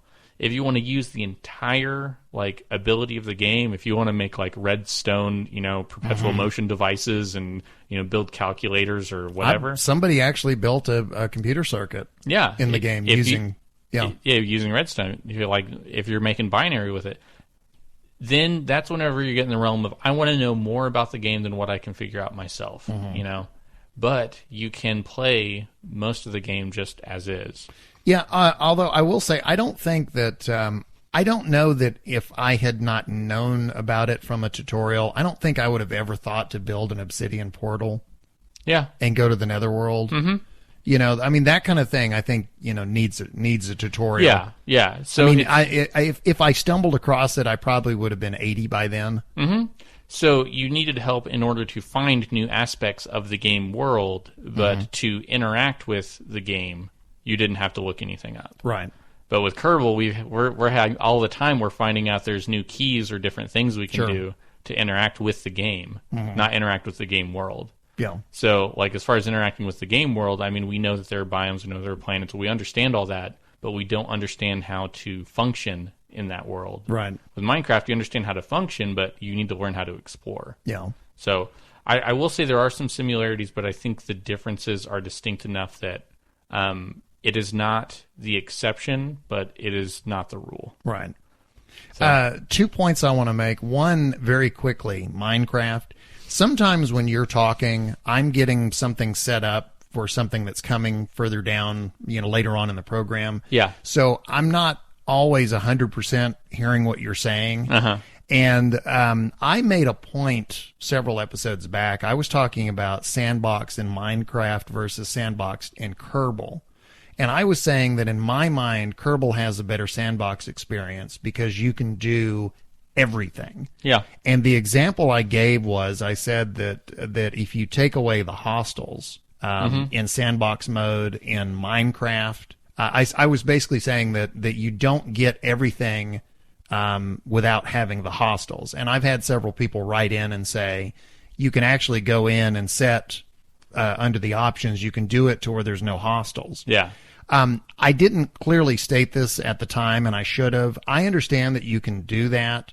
The reason that I was saying that sandbox in Minecraft, if you get rid of the hostels, there are some elements in the game that you can only get from hostels or from random drops. Gunpowder is one of them, for example. If you want to get gunpowder, you need to kill a creeper. Otherwise, you need to look for random drops, random chests. And I just to make sure I wasn't talking out of my rear end, I actually looked this up. They said the odds of getting gunpowder from a creeper is like 1 in 3. They said the odds of getting it in a random chest drop is like 1 in 20. Yeah. So the reason I was saying that Kerbal Sandbox is so much better is it literally gives you everything. It gives you 100% of the game. Whereas with Minecraft, technically you don't get 100% of the game unless you've got the hostiles, because there are some things you can't get to without hostiles. Yeah. Or if you can get to them, the odds of getting to them are very, very slim.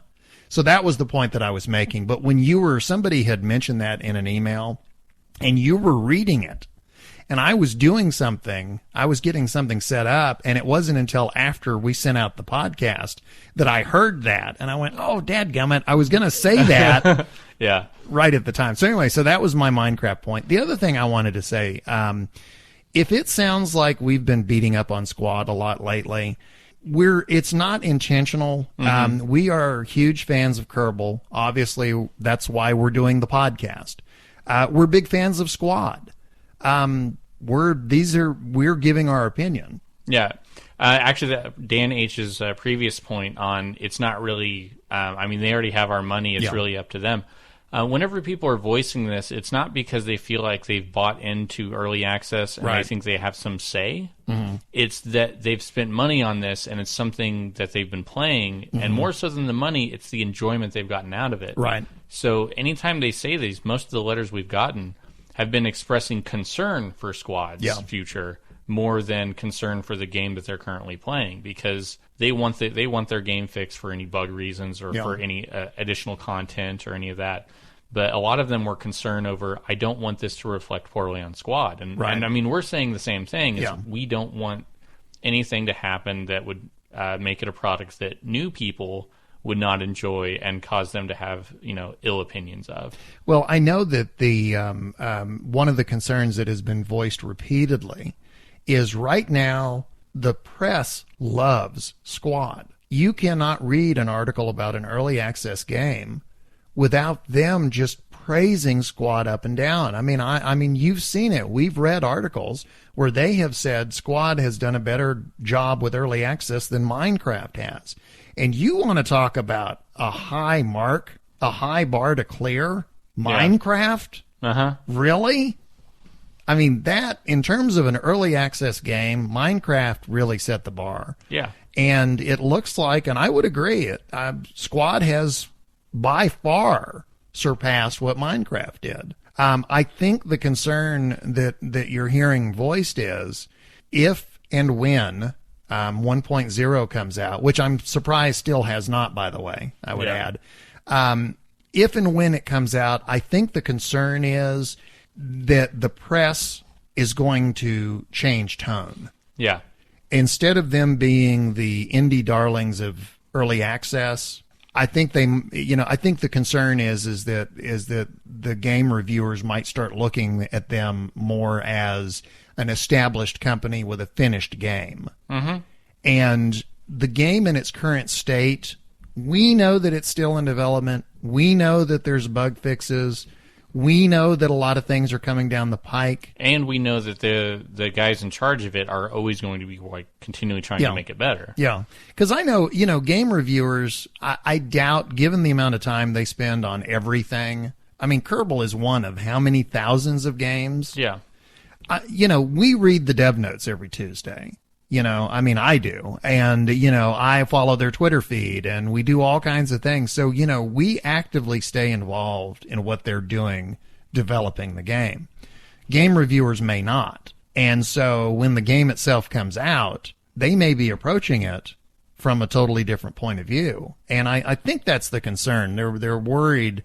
I think the criticism, actually, it's kind of one of those, we criticize because we love. Yeah. Kind of bizarre little, 50 Shades of Grey kind of, I abuse you because I love you. I think so. Because I love you. I hope it's better than that. Yeah. Do not get me started. Please don't get me. I can't even believe I brought that up. But yeah, I think that's where it is. But I did want to make the point because I've been listening. Whenever I get done putting these together, I always listen to them to kind of see how they hold together. And the last 2 or 3 have really sounded like all we're doing is just beating away on Squad. That's not our intention. If we're coming across that way, that's not our intention. But, as we've shown in the past, we're going to praise you when, we're going to praise the game and we're going to praise Squad when we like things, and when we have concerns or when we have criticisms, we're going to voice those as well. Yeah. So anyway, but I mean, obviously we're fans because we're doing a podcast. So, although when we do the criticism, that may not be. Okay, I have the next letter.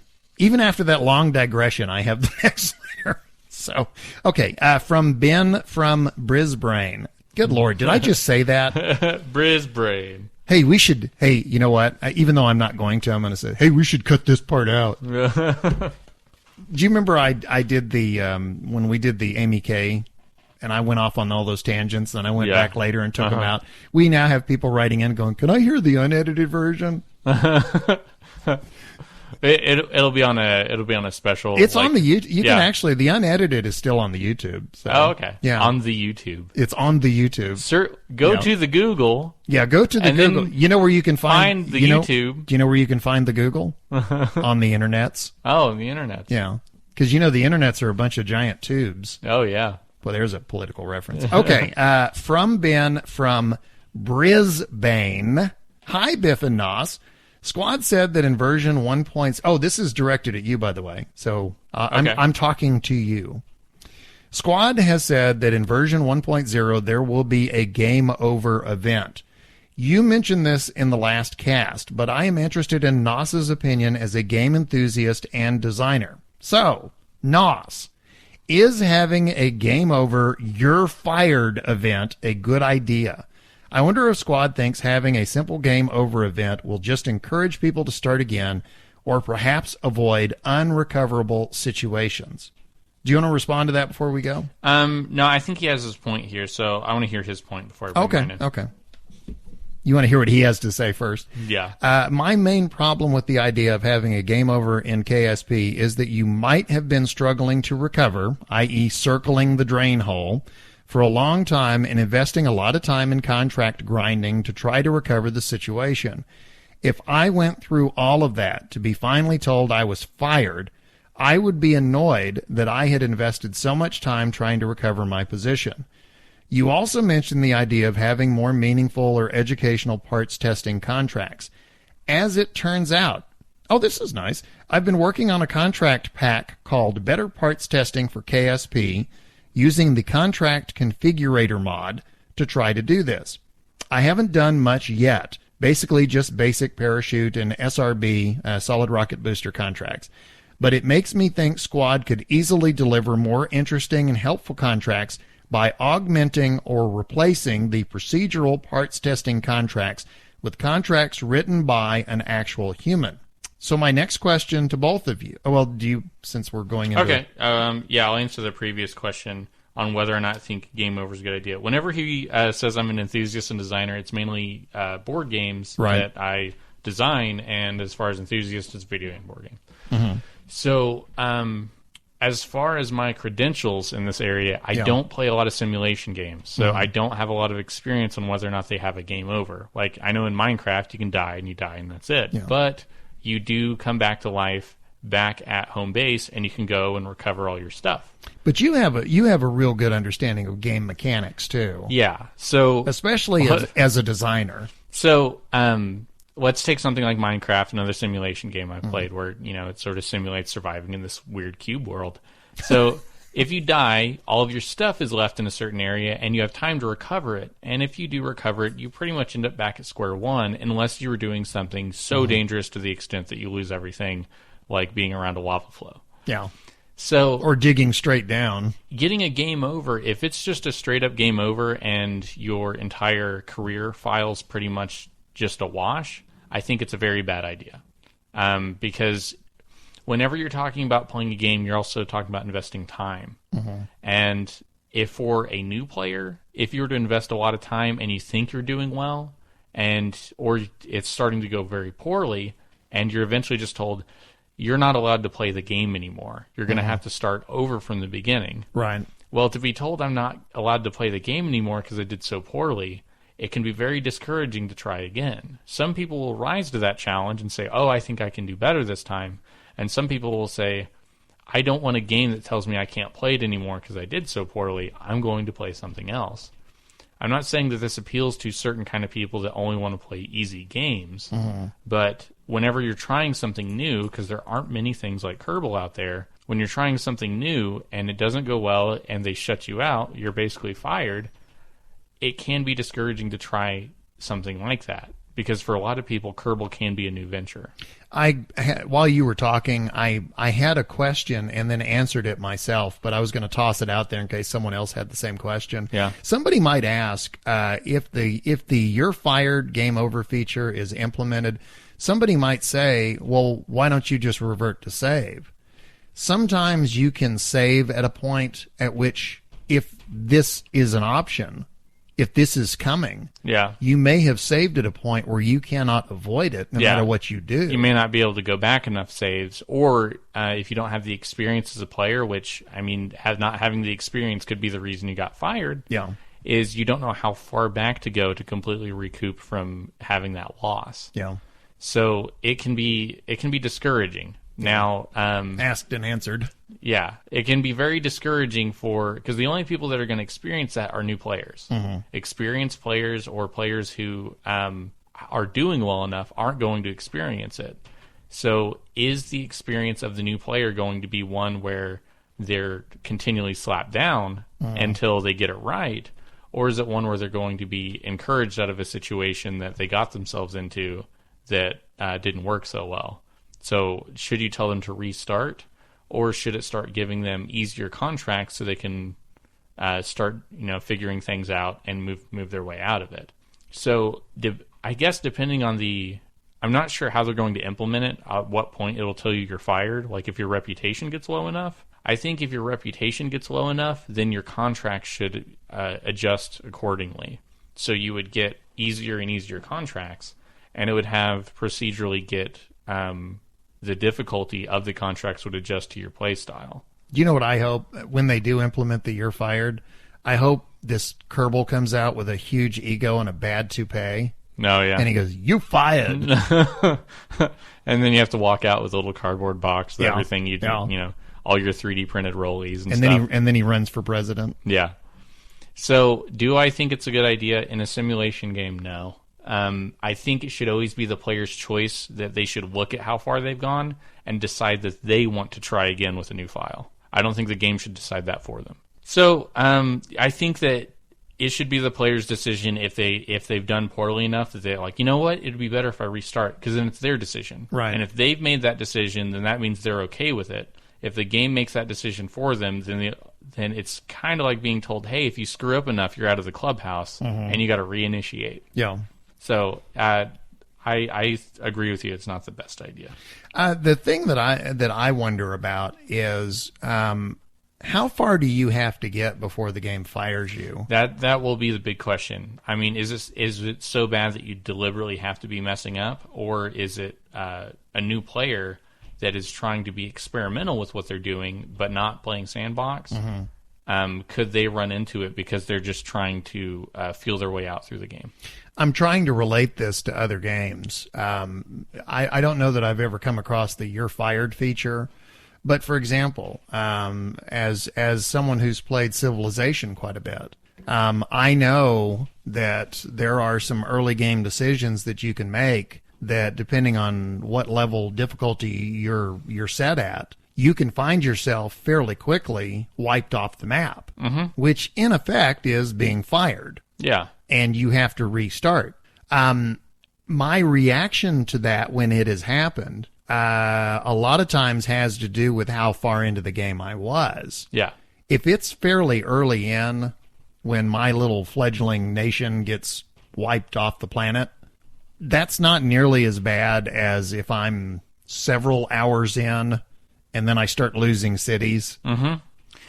I see what's hard with simulation games is like something like Civilization, you're competing against other things, be they AI or people. Right. So if they best you, then, well, you have to keep practicing to best them. Right. Because you're competing against Which something. I guess is technically the point of the game, so Yeah, maybe that's a bad comparison. In a simulation game like Kerbal, the only thing you're competing against is the challenge of exploration. The challenges of how do I rendezvous, how do I do this. And if a game over feature is introduced, then it's like you're trying to constantly stay ahead of a threat. Right. So the threat of being fired if you don't perform to a certain standard means that you're no longer focused on just the discovery and exploration, the point of the game. You're also focused on, man, I just sure hope I don't screw up enough to get fired. So every failure is just further increased in the magnitude of it. Right. But every success isn't. It's like if anything you do gets you one step closer to being fired, nobody, whenever they turn an assignment in school or whenever they complete a project at work, says, hey, I'm one step away from being fired. Yeah. I'm one step farther away from being fired. No, if they mess up, they're like, oh, I'm closer to being fired. But if they succeed, that means they performed their job or they did their job well. Right. But if you're constantly having to make sure that you're however many steps ahead of being canned, I don't think it encourages a very good play environment. So to answer the question, you don't, from what we know about it, and your opinion may change as we see it implemented. Yeah. But from what we know about it right now, you're not sure that you like the idea of the game over.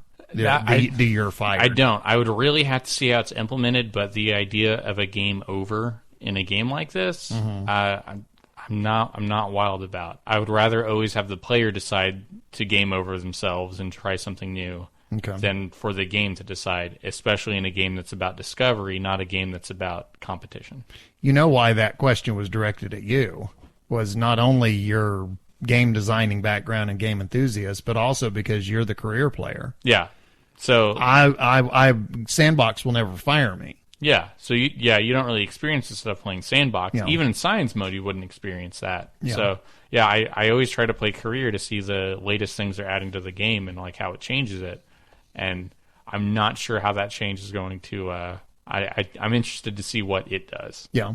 Yeah. I'll be curious. I like the bad toupee idea, though.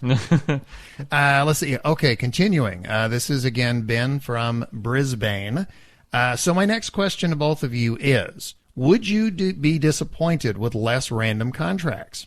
If you always got the same particular part contract at the same point in the game, i.e. a contract to test parachutes after achieving at least 20,000 altitude, but could only complete it once, would it make the world smaller or less like a sandbox? Do you want to? That's more a career question again. Do you want to take it? Yeah. I would say that if I did the contract correctly, I wouldn't have to do it again. Right. Running into the same contract twice, it's basically, I'm just doing the same thing, and hopefully it earns me the same amount of money. Does he mean the same contract or the same type of contract? I'm not sure, because if it was the same type of contract, you start to get into rough turf, unless it's like each parachute. Oh, wait a minute. If you always got the same particular part contract at the same point in the game, I think what he means is every time you start. Like when you first start, after you test this parachute, the next one would be test this parachute. No, because if I was playing the game, I wouldn't be starting career mode over again very often. Right. So I would only have to do those once, and if I ever did those again, I would only be more efficient at those, and I would know at what point in the game I'd have to run into which part contracts. Well, that's part of why I stopped playing science mode, was because every time I restart, I had gotten to the point where I knew exactly which parts I needed at which point. And I mean, it got to the point where I was literally, I mean, it was like, It was arbitrary. Well, I am to the point, to use a different game, I can play the very first level of Super Mario Brothers blindfolded. Mm-hmm. It's the later levels where I started to have, because I played that first one so many times. Yeah. And that's how I am with science mode now. Anytime I start science mode, I know, it's just boom, boom, boom. I know exactly what to unlock and in what order. Yeah.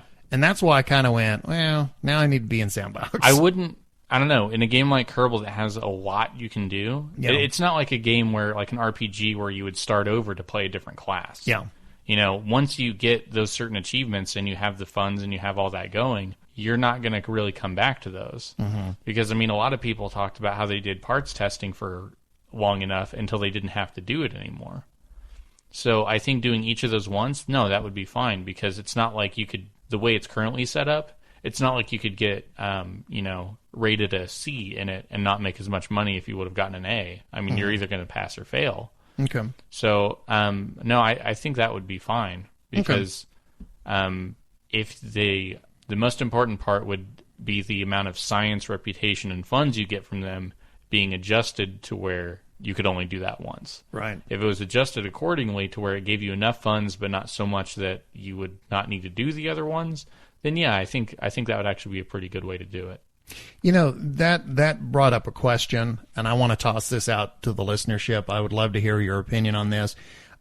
Is career mode, is that the mode that you intend to always play the game, or are you going to play career mode like I did science mode as a prelude to playing sandbox? Like once you feel you've reached a certain point, would you no longer want to play it anymore and then move over to sandbox mode? My question would be, would you get to, I mean, obviously if you're going to restart contract mode over and over and over, I mean, are you going to get to a point where it's just, like I said, you know exactly what contracts to do and what buildings to upgrade and exactly what to do, to the point where the fun factor, it becomes very repetitious. Yeah. Where you get more into the setting your own goals in sandbox. I'm curious. I would like to hear some opinions on that. Well, that was it for the letter. Ben from Brisbane said, thanks. P.S. Good idea on setting up the Patreon account. Yes, and thank you to everybody who's donated. P.P.S. Thanks for putting me onto the Space Rocket History podcast. I am listening to all of them. That is a great podcast. Yeah. So, especially if you're a space buff, which I is. Ben from Brisbane, thank you so much for the letter. And you've got the next one. From Misha. Hey guys, catching up and just listening to Nos run through his progress update and the early launch to X meters contracts. 2 points. 1, his spaceship is totally over the top. Instead of fuel tanks and engine, just use the booster. Much cheaper, which in the early game is important. Then tweak the thrust limiter and amount of fuel to reach the height you want. Also, if you angle the launch just right, you'll land in the ocean, which usually means that you can recover the entire vessel instead of having the booster explode. Have you found that to be true? Landing in the ocean, you can recover? I didn't think it could, but I trust Misha on that. Okay. So, I mean, maybe it is, and I just didn't notice. Misha, you're in high regard. And 2, I fully agree that if you don't know if there's staggered contract heights, most new players won't be aware of them. While a lot of games have these sort of hidden features, it would be better, in my honest opinion, if the contract had a primary objective, launch to 500 meters, and a secondary one, stay below 10,000 meters. You know, that's a good point, because, I mean, even old players didn't know that. Yeah. Yeah, that's a good idea to put that secondary objective in there. For example, you'd still get the contract completed even if you failed the secondary objective, but maybe fulfilling the secondary objectives for a contract would net a small bonus, with the side effect that players are guided towards the follow-on contracts instead of literally shooting past them. Keep boosting, Misha. That's funny, because in his first point, I was about to say, well, the main thing I was talking about is no one would know about that. Yeah. So you would pass with the most basic rocket, like what I thought I would build, like whenever I first started the game, I passed the first contract, and without signing up for it, without knowing that it existed, I would have passed the threshold for the second one. Right. So yeah, and the second point is like, yeah, if you make a limit between this and this, then yeah. So I mean, it's almost to the point to where those kind of contracts could almost auto accept. Yeah. To where if you're to launch the first rocket, even though you only accepted the 5,000 because it was the only one around, you would also get the 11,000 because you passed that certain area. That's an interesting idea. To the point to where it's almost like those are achievement contracts, like milestones. Right. So instead of, hey, you have to sign up for this contract and do it, there are just certain, hey, there are contracts for parts, but there's also milestones that if you get past those, you just automatically get funds. So and they wouldn't take up a slot in your contracts, but I don't know. It could have been 6 of one, half dozen of the other. So. Well, he signed off by saying keep boosting. Yeah. I want to keep boosting your idea about the scalable difficulty, because every time I think of that, I like it just a little bit more. To me, that solves so many problems. That answers so many questions. I like the idea of contracts with scalable difficulties and adjustable rewards. Yeah. of all the $1 million ideas we've tossed out, which, I mean, I'll be the first to admit some of my $1 million ideas aren't worth, $1, much less $1 million. I mean, that was the shining idea. And I mean, we've had listeners write in and say that they really like that idea. I mean, the only reason I brought it up is because that's what I would like to see. Yeah. So, I mean, I think that would be a good fix to like what people have voiced the most about what they don't like about parts testing. Yeah. So I think that's just such an awesome idea. There's the other idea that I had that I would love to see. I jokingly called it the Cold War mod. But, I mean, I would love to see a level in the game where you're actually competing against, kind of like Civilization, you're competing against other nations. Mm-hmm. It would be interesting to have and maybe they'll do this in multiplayer, I don't know, but to have a mode in the game where you're literally competing against another country's space program. They're like Kerbals. They're like purple Kerbals. Yeah. And they have like a purple nation that's launching rockets. Yeah. Which, I mean, the green curtain. Yeah. So if you don't launch with before a certain timer runs out, I mean, they get it. You think about the United States Soviet Union space race. Success and failure was during that race was decided by who did what first. Mm-hmm. The Soviet Union put a man in space before the United States did. The Soviet Union put a satellite in orbit before the United States did. The Soviet Union did an orbital flight before the United. You get what I'm saying? I mean, the idea that you would be, and I don't know how you would do that. I mean, obviously you can't make this game. I can't imagine Kerbal being turn based. That would drive me nuts. It'd be awful. But I'm just, the idea that you would have even an AI-controlled other country space program, have it where it's actively competing to achieve goals at the same time you are. Mm-hmm. And I could see that being something where you have to achieve a certain amount of research and you have to get to a certain amount of funding and upgrading and, but actually have an in-game competitor. And again, that whole idea, I don't know how they're planning on doing multiplayer, but that may be what multiplayer is. Yeah. Rather than two people, doing everything cooperatively, maybe they're competing against each other. Yeah. I don't know. We'll see.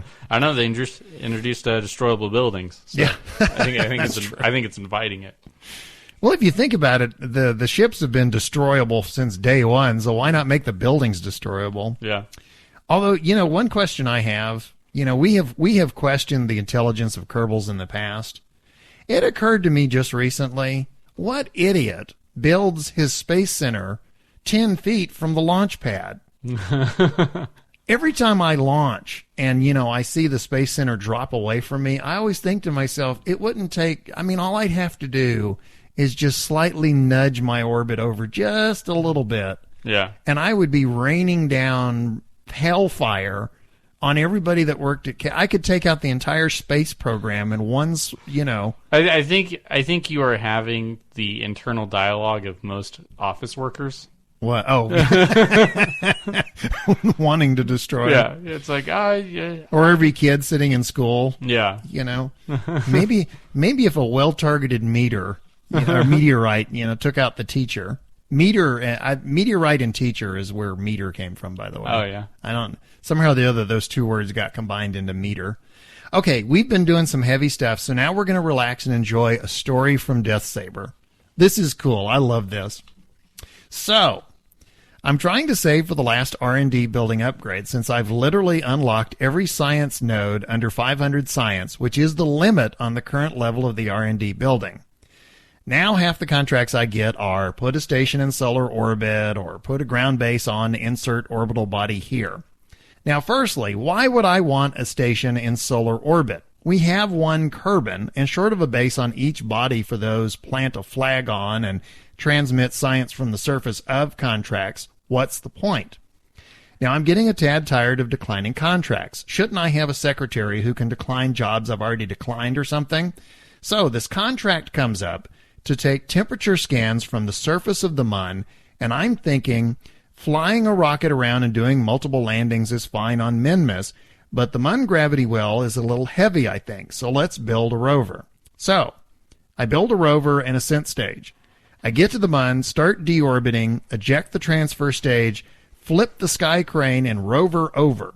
Now I'll be flying backwards, essentially.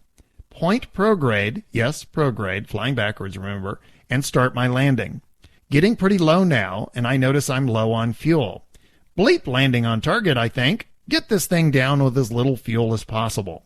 So I kill horizontal velocity and let it fall the last 2K or so. Once I'm down close, I start to look for my shadow. Nothing. Sun is too low over the horizon, and my shadow is lost in the uneven terrain. Well, I can still do this, I think. I kill my vertical by accident. How do you kill your vertical by accident? I'm gonna kill my vertical. I meant to just slow down and hit the Z key. Start falling again, and now the ground is coming up fast. I try to slow down again, but I'm a little slow, so I hit the ground at about 7 or 8 meters per second and bounce back up. It's now or never, I think, and decouple the rover. As it falls away, I hit the gas and try and turn over, but nothing's happening. All the electrical charge and the only solar panels are in the rover. I'm out of power. After my engines burn out, I switch to the rover to see what damage has been done. Front right wheel is broken. That's a problem because with this design, it becomes apparent my rover is a little front heavy even though I stuck the batteries on the back. Oh well, I start my slow trundle along at about 2 meters per second. I hit the first target and do my science. Sweet! I hit the second. Nice! By this stage, I'm getting pretty annoyed with that broken wheel. It keeps dragging the ground and flipping me around, so I think I'll drive it backwards. I landed it backwards, and the wheel shouldn't give me too many problems if I pull it instead of push it. I should also point out that the third target was a little ways off, and there's no retrograde vector to aim for when navigating to a survey node. Halfway there, my wheel snags again and flips the rover. Please land on your wheels, I think. Please land on your wheels. Please land on your wheels. It landed, or rather came to a rest, on its side. Game over, man. Now I'll have to launch a second mission to complete the first. I'm probably not making much on this mission.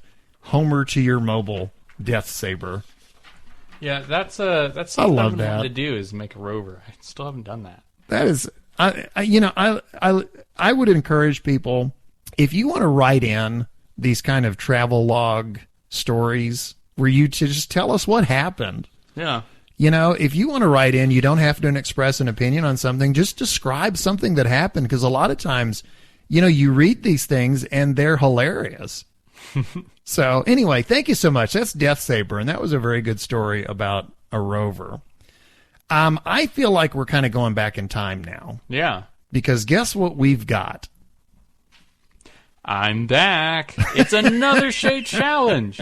In the middle of a long bus ride to school listening to the podcast, I looked up and saw a radio tower. I was curious how tall they actually were. Actually, 600 meters or taller.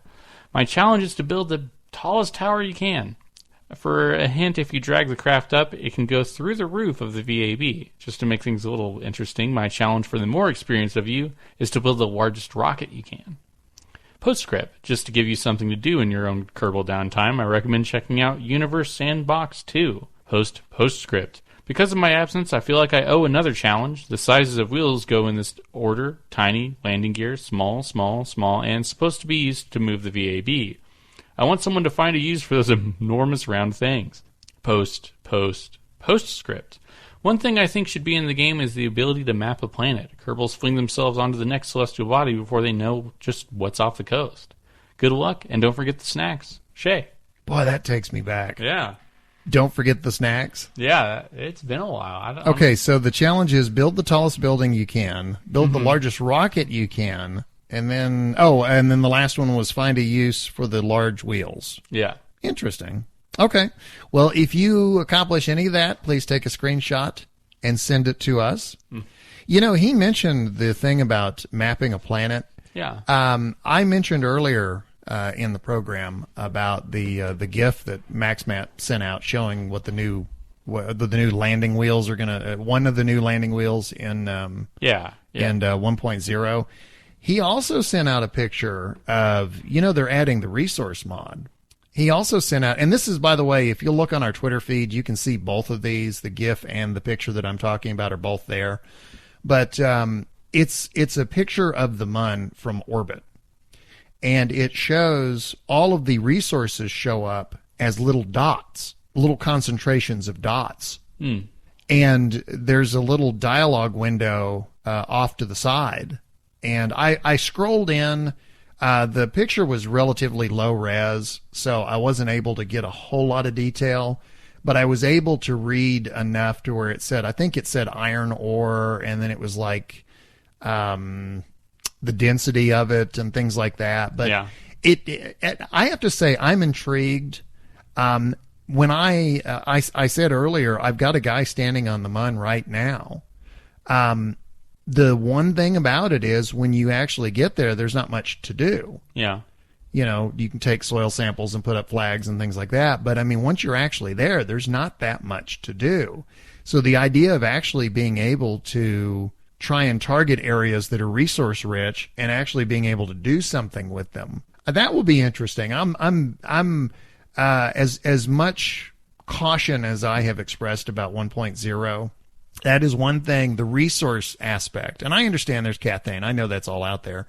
But I'm talking about in the official 1.0 version of it. Yeah. I'm very intrigued to what resources are going to be like. Especially now that I've seen the map, because, there's areas where there's heavy concentrations of resources, and then there's areas where there aren't. Mm-hmm. As much as I like to try and do pinpoint landing, that's going to be interesting. Yeah. So I'm curious. Did you see the picture? No, I haven't. Okay. You don't read our Twitter feed. That's okay. Like I say, 4 days in a row without a computer. And a smartphone. Yeah, no smartphone. So I basically go 4 days without internet. Wow. And then I come back. How can you handle it, man? I don't know. It's like it's like Little Nos on the prairie. Yeah, I read a lot. I guess so. Hey, I'm curious. This is an aside. I remember the book I gave you, Old Man's War. Yeah. I haven't started yet. I'm finishing the book I'm currently reading, which is not a long one, so I should be done with it in a week or two, and then I'll be on to the next one. Okay. For folks looking for a good sci-fi book to read, recommendation: John Scalzi, Old Man's War. I didn't read that book. I devoured it. Yeah. Great book. Loved it. So anyway, I didn't mean to do a recommendation right there, but since it came up. Yeah. But since you've got so much time to read, I was just curious. Yeah. I remember I gave it to you, and it was like, you must read this book. Yeah, it's not a keeper book. Yeah. Well, talking about good stories, let's move on. Amy K has given us another episode of A Kerbal Life. And I did this to you last time, and I loved your answer, so I'm going to do it to you again. What happened in the last episode? They found out that they needed to do things in space with the ships, and one of them was in trouble. Rendezvous. Sounds good. Let's roll it. Kerbals continue to hold their breath for a questionably long period, watching Lunar 1 prepare to dock with a refueler ship and head down to the Munner landing everyone wants to see. A procedure never done or even attempted before. This should make for some captivating activity and add an extra flourish to what will be a defining moment in Kerbal history. Elsewhere, after a long debate with his favorite plant, Kerbal. Mission control to Mooner 1. Jeb, Refueler 1 has achieved Mooner orbit. You and Bob need to dock and refuel, and then you can both go down to the surface. Roger that, MC. So, what do I do? Now, hold on there a minute, Jeb. I got a pamphlet here called Quick and Easy Guide to Rendezvous I picked up at the grocery store. It says, Step 1, set your target. So, set your target on Refueler 1. Copy that, target set. Step 2, to synchronize orbit, you should, well, wait a minute now. Oh, this makes no sense. Who is this Biff guy that wrote this guide? Carmen, throw this in the trash. Jeb, I'm just gonna have to leave it to you and Bob up there. But I don't even have the pamphlet, MC. Oh, you'll be fine. Just line up your orbits and have Bob gently crash into you. Oh, and it says, lower is faster. Lower is faster? Okay, Bob, bring up the map view. Map view open. Now, you're higher, so that means, I need to go faster, and you slow down? Copy that. Birding prograde. Stop! Engine salted. Okay, now you're lower, and I'm higher, and you're in front, so I need to go down a bit, and you catch up. Copy that. Now, you throttle up. No, wait, I should slow down, and you need to go up a bit. Or do you go down? Okay, faster is lowered, so you go higher, and I slow down. Over a week has passed at the KSC with no lunar landing. The word from the center is that this is due to complex orbital maneuvers that have yet to be completed. Having held their breath for the lunar landing for over a week, Kerbals are now advised to breathe after some Kerbals started turning turquoise. Meanwhile, the professor of Kerbal Studies made a statement saying, Up a bit. Bob. Stop. Down a bit. Stop. Mission control to Mooner 1. How are you guys doing up there? Up. Down. Slower is faster. Higher is slower. Jib, I think you need to get yourself some rest. Up a bit. Down a bit. Doc. Jeb, I'll be honest. The administrator isn't happy we've been unsuccessful in docking so far, and he sent someone over from the MODs. The MODs? He must be from the MODs. He hasn't said a word, and he's dressed all in black. He handed me a note to say he's taken over the rendezvous. Can he do that from here? I think it's best not to question it. He's got loads of crazy numbers up on a screen here that nobody understands. You and Bob get some shut-eye, and we'll leave it to Mr. McJeb here. Mooner 1, do you copy? Up a bit. Down a bit. But I didn't get to tell you my catchphrase. A Kerbal Life was written by Amy Kettlewell with music by Lee Rosevere. Jebediah Kerman and Kerbal Space Program were created by Askelon. The game is available for purchase on Steam or KerbalSpaceProgram.com. Oh, wow. He didn't get his catchphrase. I mean, I don't know. I can't blame that whole situation. Yeah. I've been there. I guess failure really is an option. Yeah. Who knows? Rendezvous, yeah. That's cool. Although I will say I'm a little concerned about Jeb's mental health now. Yeah. I don't know, the mental health of any Kerbal. Yeah. It's either like completely unaware of how bad it is, or maybe too aware. You know, one thing I think Kerbalcast has done, and you know, this shows just how pathetic all those physicists are, that they haven't been able to do what we have done. Oh. We have proved the existence of multiple universes. Oh, okay. See, in my universe, Jeb is still KIA. Yeah. In the Kerbal Life universe, Jeb is becoming somewhat deranged. Mm. So but see, puny physicists. There's a Jeb out there for everybody. Yeah. Take that, Stephen Hawking. There's plenty of Jebs in the. Take that, Kip Thorne. There's plenty of Jebs in the corpse pile. That's right. Yeah. That's right. I'm trying to name drop all kinds of. Trying to show some street. I'm trying to drop some mad knowledge on you. Oh. Well, let's go ahead and wrap it up. We would like to toss out some thanks. First of all, and this is appropriate since we just came out of A Kerbal Life, we want to thank Amy K. For her contributions, and also to all of our listeners and our regular contributors, anybody who has written in. We love the stories. If you want to send us text letters, great. If you want to send us audio letters, just send us MP3s. Everyone who has sent letters to us or tweets, we love to hear from you. We also want to thank the subreddit moderators for Kerbal Space Program and Kerbal Academy, and music for A Kerbal Life provided by Lee Rosevere. Find him at freemusicarchive.org/music/Lee. I think those are forward slashes. Rosevere. Oh, well, they're slashes. They're slashes. Just put slashes. Okay, they're either forward or backslash. Whichever one takes you to the music, do that one. Hey, is that what they call slash fiction? No. Episode music comes to us from Professor Soap. Look for him at Facebook or professorsoap.com. Or is it Prof Soap? Oh, profsoap.com. Facebook.com/. Ladies and gentlemen, Mr. Nitpicky is in the house. As opposed to Jonathan Lipnicki. A big thank you to Askelon, who posts episodes. Do you hear all this noise? There's a lot of dog sneezing going on. We've got, the dogs are making a cameo again. We've already had tag shakes, which I ignored, and then now we had a dog sneeze. You can't ignore what's going on over there. Well, it's... What is she doing? I'm not even going to turn my head and look. A big I thank don't you want to know. To Askelon for posting episodes and of more tag Kerbalcast shake to YouTube each week. Yeah, okay. So Askelon. If you can't hear us right now, yeah. Go now we got more tag shaking. Go to YouTube. This is hilarious. We got dogs shaking tags everywhere. There we go. Do you know what? Do you know what I think is really funny? What? YouTube has the auto closed captioning where it tries to do voice recognition.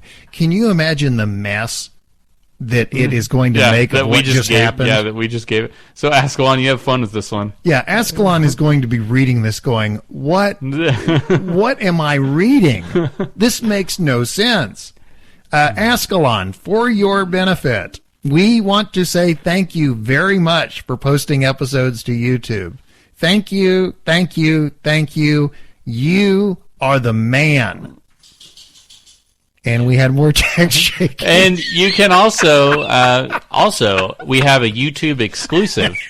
If you go to the Amy Kettlewell episode, you can hear the unedited part because there was a lot of extra conversation going on. What is it with the dogs? Good Lord, they have been silent for like 2 hours, and now they're just everywhere. Okay, so if you want to contact us, or your local pet shelter, go to Kerbal Podcast at gmail.com, or you can follow us on Twitter at Kerbalcast. This is the first on location Kerbalcast from the animal shelter. Yeah. People have been strangely enough, when I hosted, when Amy K co-hosted that one time that you were out, we did a version of the podcast where I went off on a rant about everything. Yeah. And I later took that out, and people are now asking, they go, we want to hear the unedited version. We want to hear the Amy Shot First version. So anyway, the unedited is on YouTube, and you can find it. If you would like to get in touch with us, as always, our email address is kerbalpodcast@gmail.com. We are on Twitter. Nos is not, apparently. You're not not often. It. Yeah. When you get a pass because you spend a lot of time on the road without a smartphone. But on Twitter, we are at Kerbalcast. You can also subscribe to us on iTunes, and all episodes of Kerbalcast can be found at kerbalpodcast.libsyn.com. You can also look for us, as we've talked about. Go on Steam. What is it? Username? Yeah, handle. My username, my handle is Biff Aldrin, 2 words, and his handle, 2 words. Nostromo. Nostromo. Nostromo. Check in with us if you see us playing. Be sure and let us know. Occasionally, I like to, if I see somebody is playing Kerbal, and they're on my friends list, I'll send them a video request and watch them play. You're welcome to watch me play. Say hi. Again, the chat responses may be a little delayed, as I'm trying not to get ships slamming into each other or not crash into surfaces of things. But yeah, definitely get in touch with us on Steam. Oh, I will say that I'm almost always listed as online. Mm-hmm. It doesn't mean I'm at the computer, but I'm always online. So I've had people message me like days later, been like, oh, yeah. So as far as me being online, not in a game, but just online, I'm pretty much permanently on sandwich time. So if you catch me, hey, that's cool. Otherwise, don't be offended, because I'm probably just not there. I'm glad you said that. I didn't think about that, but Steam is usually running in the background. Mm-hmm. Even if I'm not playing, I've usually got Steam up, and I don't know if that shows me as active or not. It probably does. But a lot of time, but if it just shows me as online, but not actually playing anything, chances are The laptop is on. I may or may not be anywhere near it. Yeah. So anyway, so if you do message us and don't get a response, we are probably otherwise indisposed, and I don't even want you to speculate as to what that may be. One last thing, if you would like to kind of help us cover the cost of putting out Kerbalcast every week, last episode, thanks to Nos. Nos is the one who put this together, because you know the internets. You went 3 days a week. 3 days a week. You went to Patreon.com and you set up an account for us for Kerbalcast. It is not a radio-friendly, audio-friendly web address. So simply go to Patreon.com and just search for Kerbalcast. We have had people donating already. Thank you so much. It is trust me, $1 is a huge help. Yeah. So as much as you want or as little as you want, it is greatly appreciated, and thank you very much. Well, that wraps it up for episode 38 of Kerbalcast, Jool Ascending. Our CMP, Command Module Pilot, is, as always, Nostromo. And I am your LMP, that's Lunar Module Pilot, Biff Aldrin. We will see you again next time. Until then, happy Kerbaling.